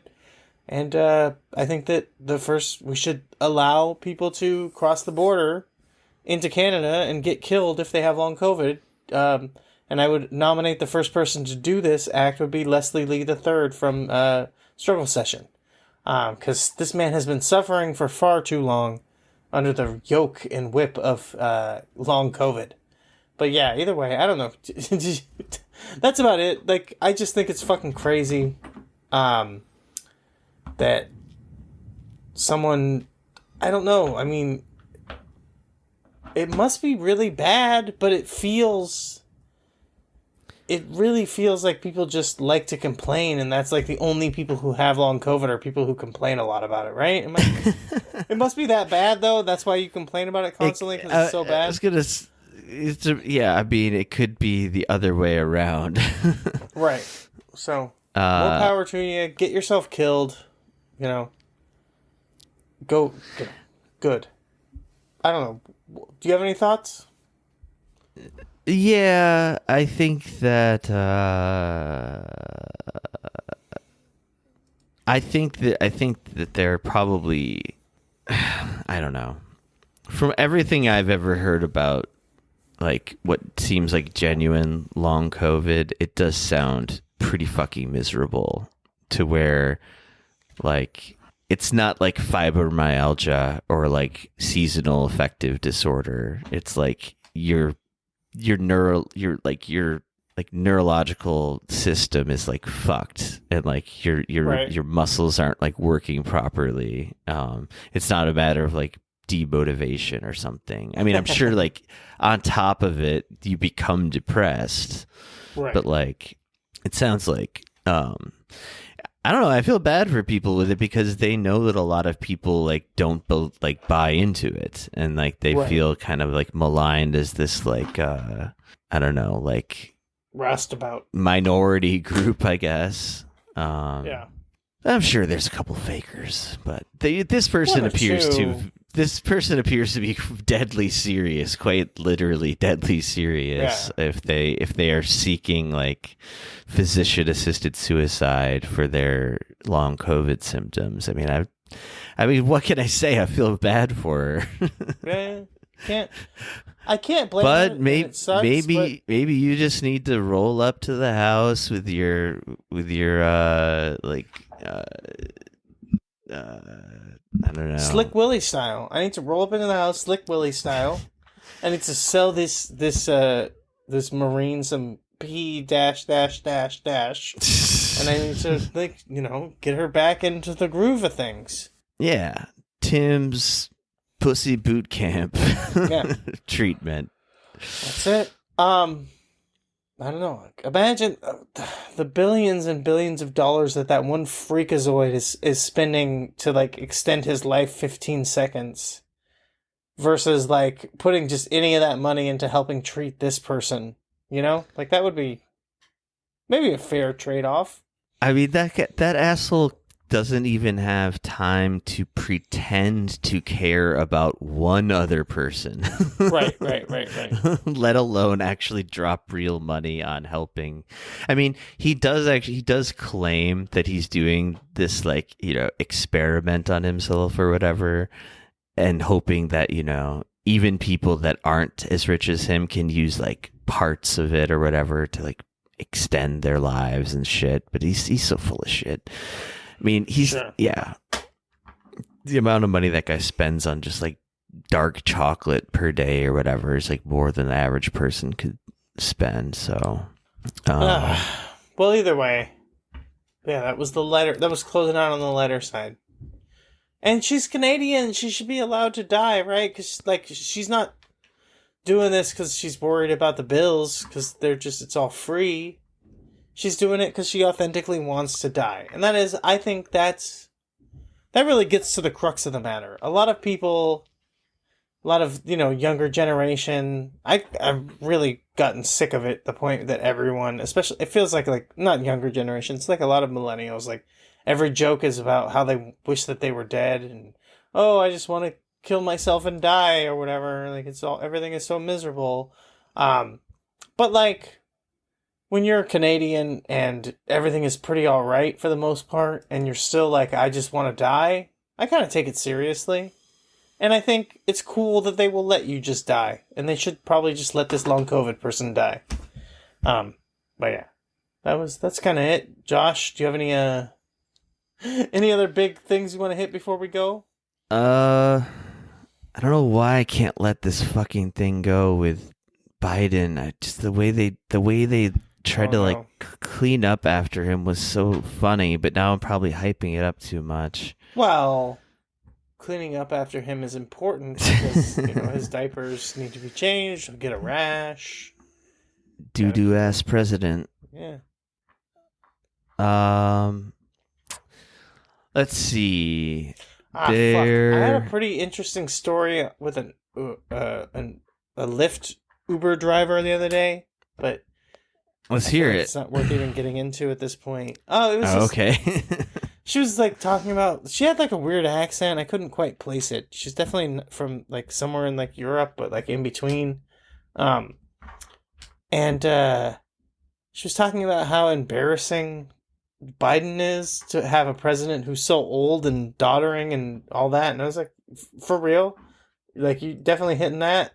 And then at one point she switched into it and she was like, they did a whole big protest on the 110 today and it was all blocked. And I was like, oh, I don't know, what was that about or whatever. And she's like, about Palestine wanting their own country or whatever. And I was like, oh yeah, that's probably a worthwhile thing. And she's like, they can't have their own country until they get humbled and get de-radicalized because they're brutal monsters.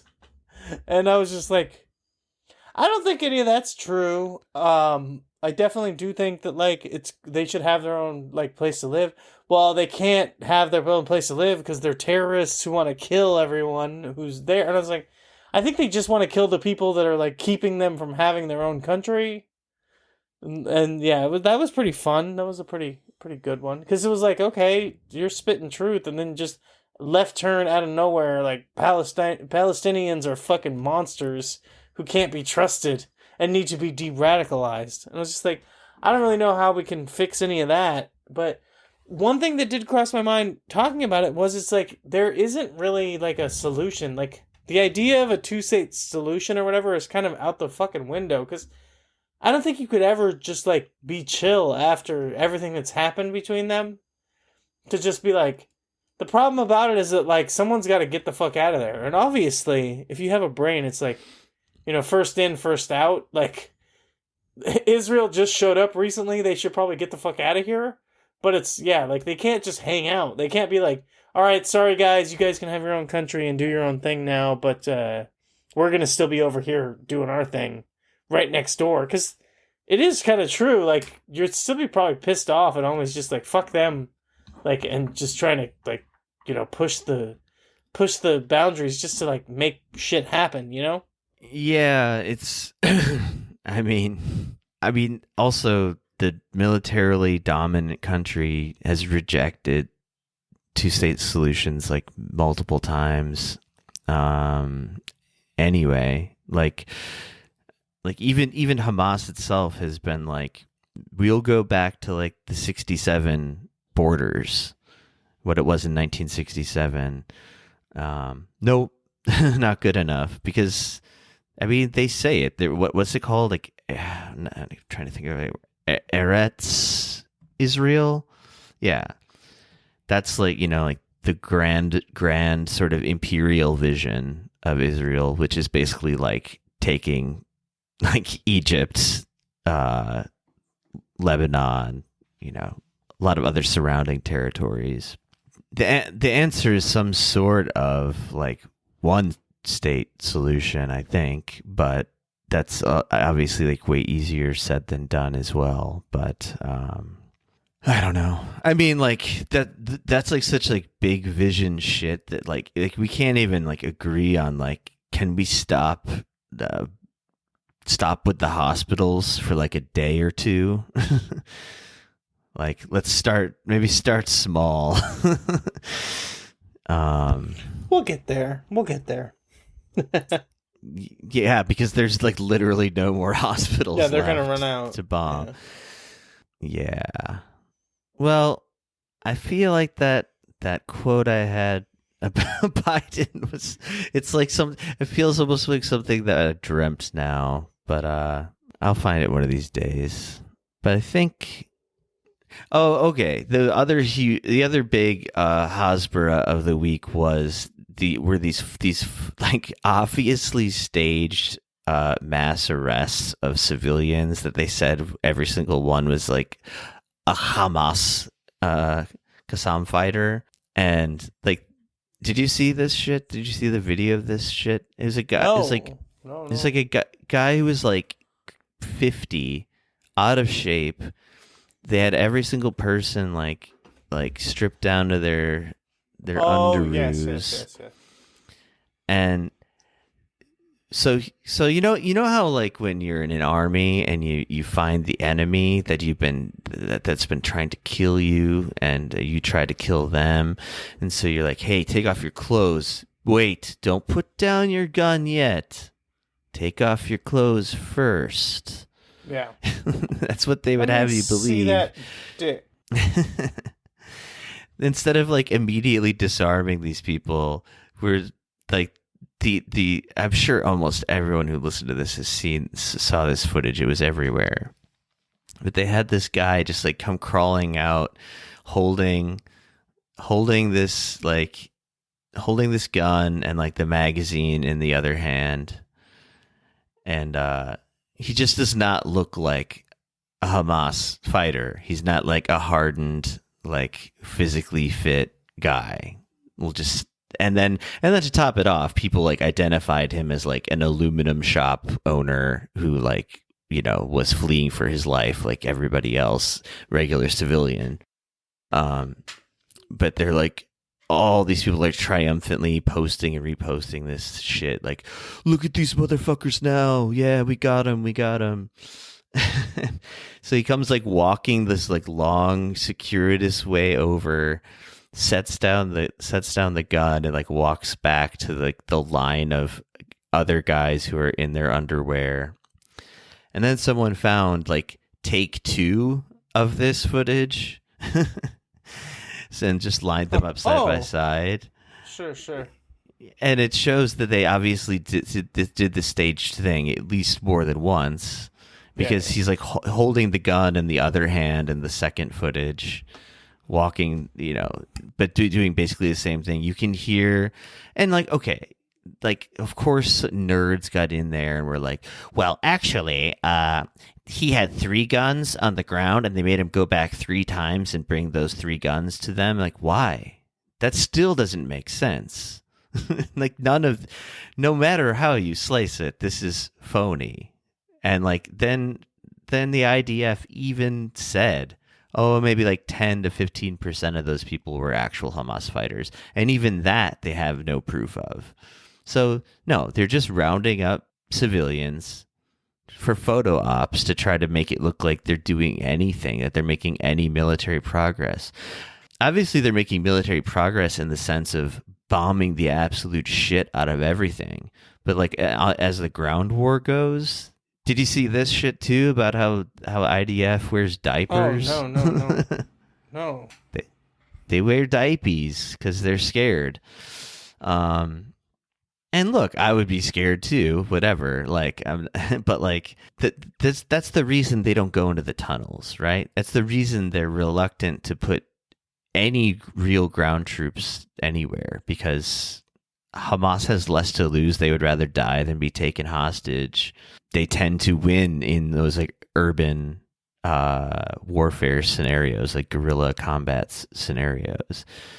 Yeah, you're big and tough when you're fucking just dropping 2,000-pound bombs on people's heads, on like kids' heads or whatever. But I don't know. The whole thing's so fucked up. Yeah, it's fucking brutal. I mean, but the thing about the diapers is what I started thinking about was like when they bring people into the mandatory military service in Israel.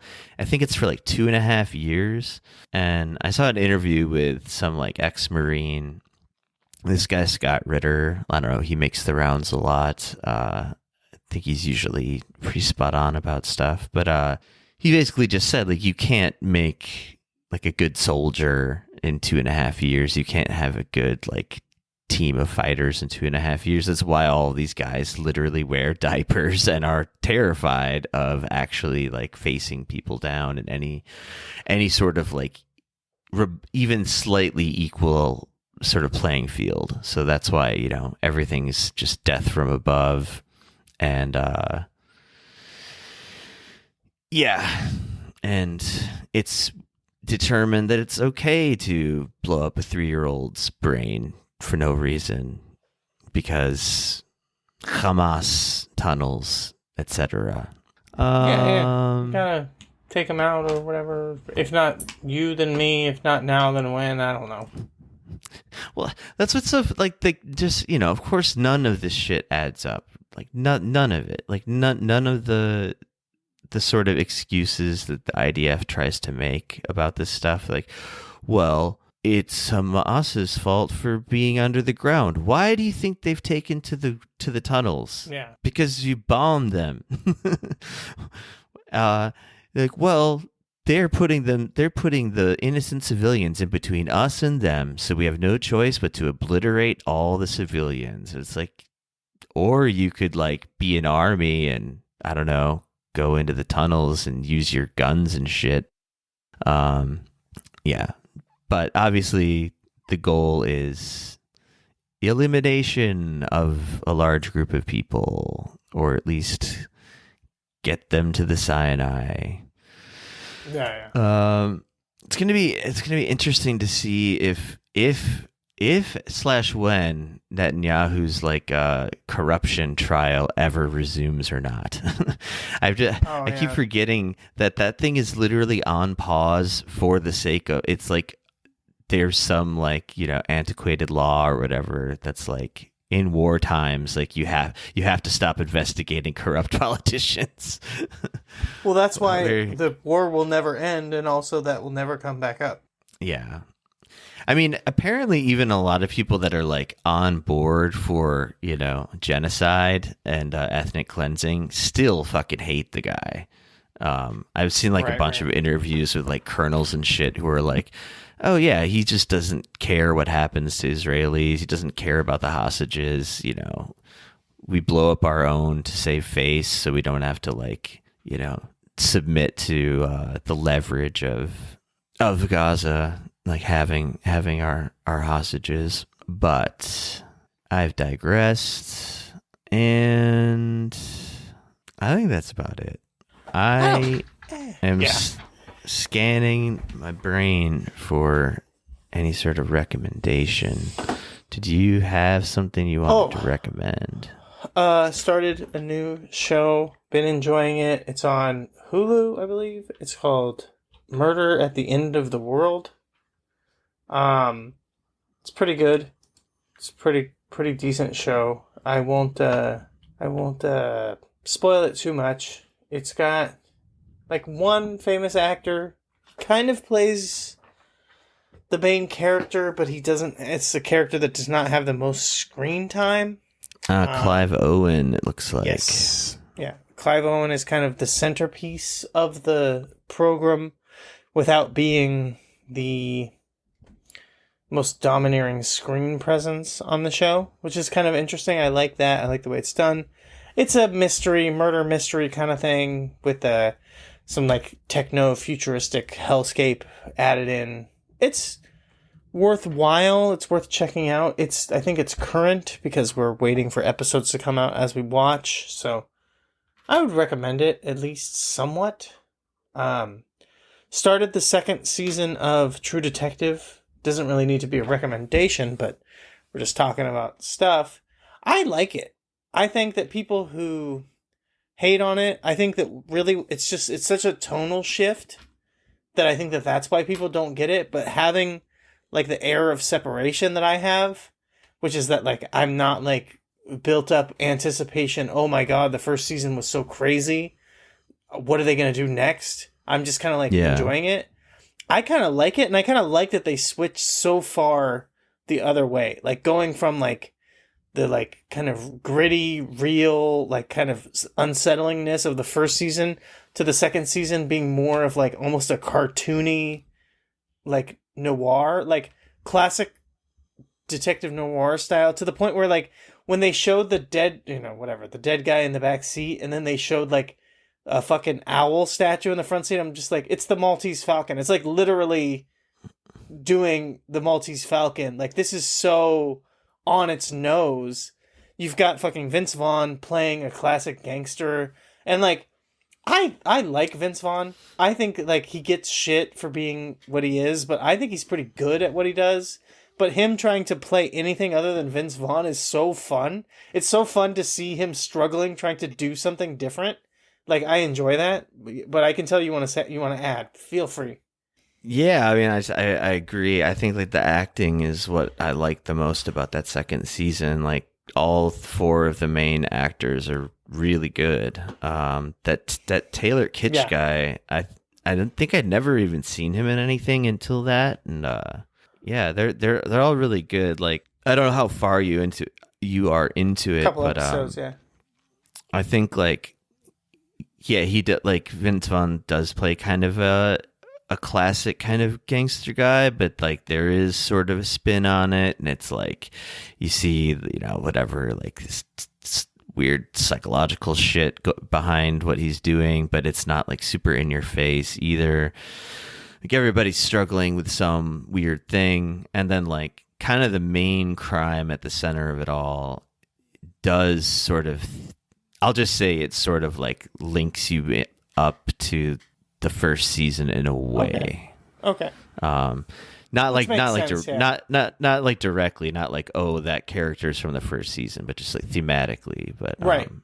Which that makes sense. I understand how that would make sense for sure. But this second one to me is like very much. I hate saying this way, but whatever. Just very vibes. It's all vibes to me. Sure. Like, okay. I just kind of enjoy like hanging out in that world, and people, I might have sort of reacted against the reaction a little bit when it came out, because I watched it like right as it was coming out, but so many people were like just like, oh, this is complete trash. I was like, what? I don't know what show you're watching, but Yeah.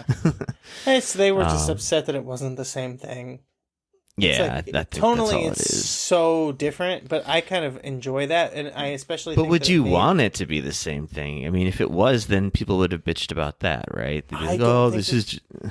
Yeah, I mean, if they literally had Matthew McConaughey back or something, like I think Right. that would have been the dumbest move, though. I don't think that they could have continued the same story in the same universe. So yeah, that's like whatever. And then it is like, what else are you gonna do? And there's definitely there would be a huge issue because if you tried to do anything that was even close to the same, it just wouldn't compare. Because Woody Harrelson and Matthew McConaughey and like the whole thing hanging on them, and then doing some like actually legitimately disturbing shit as well mixed in with that was like impossible to recreate. So you like, yeah, doing a complete tonal shift is like perfect. Like really giving you something just completely different. It was the only way to go because otherwise it's going. I mean, I guess it didn't work because they still got a bunch of negative, pushback. But it's like you would get negative pushback no matter what. Yeah. One of my favorite things I'll say is just the relationship between Colin Farrell and his like redheaded son. His like, you haven't even gotten to that part yet? I don't think so. No. Yeah, he's got a son. That's all I'll say. That their relationship is interesting, and he's a good good actor too. That guy, that Colin Farrell. But I won't say more because I feel like I'm just gonna spoil something. This isn't a recommendation, but I was really bummed actually to see that Andre Braugher died. What's he most famous for? I guess for Brooklyn Nine-Nine as the captain. Do you know who I'm talking about? No, I do not. You've seen this guy for sure. He's Yeah, I don't know, maybe. everyone's favorite make New York cops look yeah. cuddly. He just died. I thought it was a bummer because he was the funniest part of that show to me by far. And he just seemed like, I don't know, a cool guy, a good actor, funny guy. It's too bad he's relatively young. Sure. And that's your recommendation, Andrew Brown. I'll also recommend another trailer Okay. for a movie called Civil War, which I'm definitely going to see, and it'll probably be good, but I'm feeling a little iffy on it for some reason. It seems like it could be a little too on the nose. It's literally about like the U.S. being broken into like two factions, and I believe it's what people were saying online is like hell, Texas and California would have an alliance. It would be the Texas-Florida alliance or whatever. Apparently there's like anyway, it's got like, I think it's got a couple of pretty big actors, but I mean the main reason I want to see it is because I really like the director, Alex Garland. He did Ex Machina and that movie that a lot of people didn't like recently called Men. What else did he do? Annihilation. He sort of ghost directed Dredd, the Judge Dredd remake back in the day. Anyway, he's a really talented guy, and so I'm sure he'll make a good movie.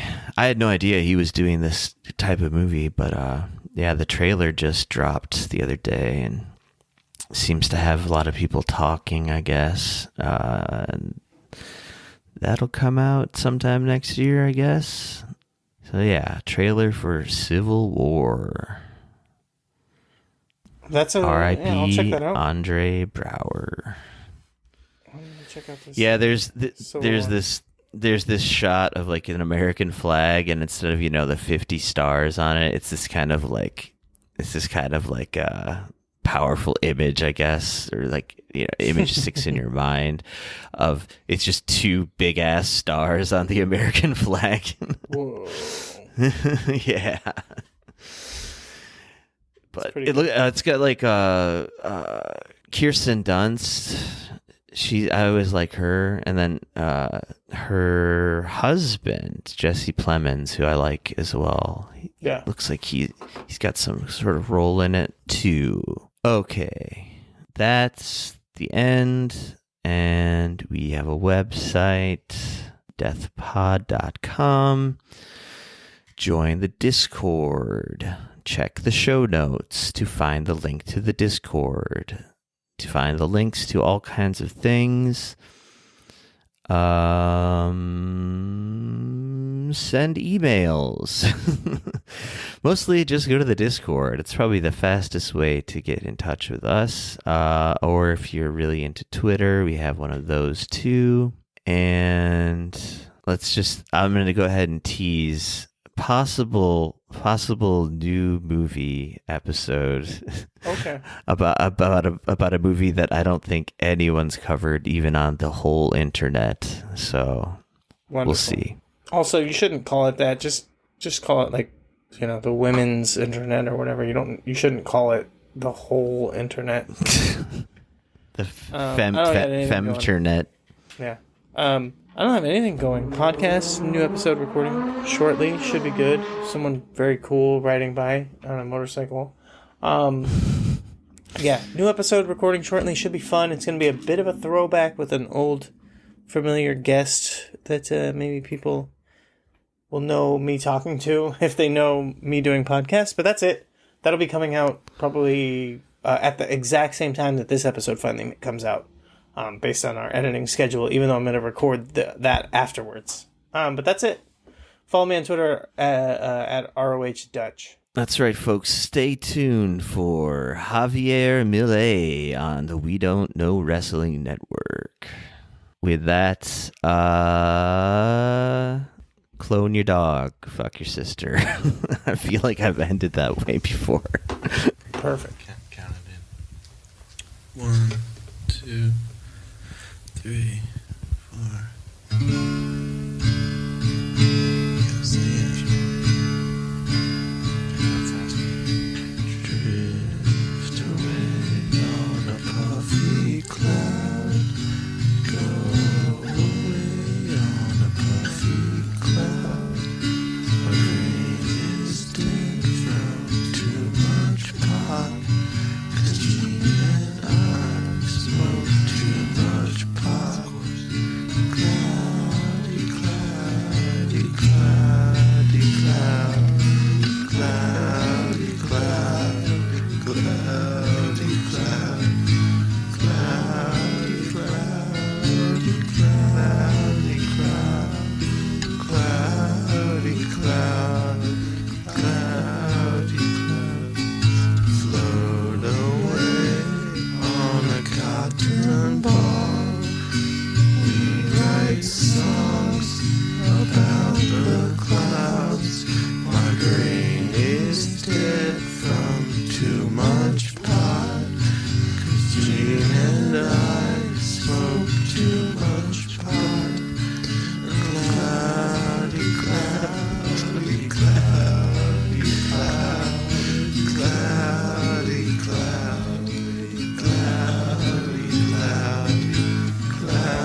cloudy, cloudy, cloudy, cloudy, cloudy, cloudy, cloudy. Drift away on a puffy cloud.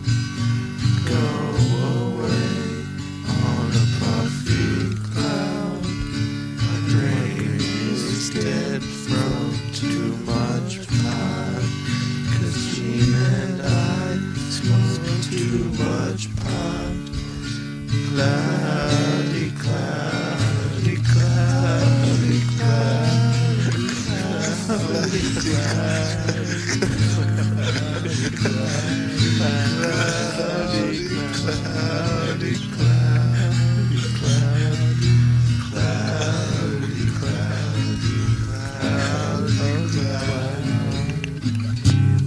The first voice recording was made in 1860.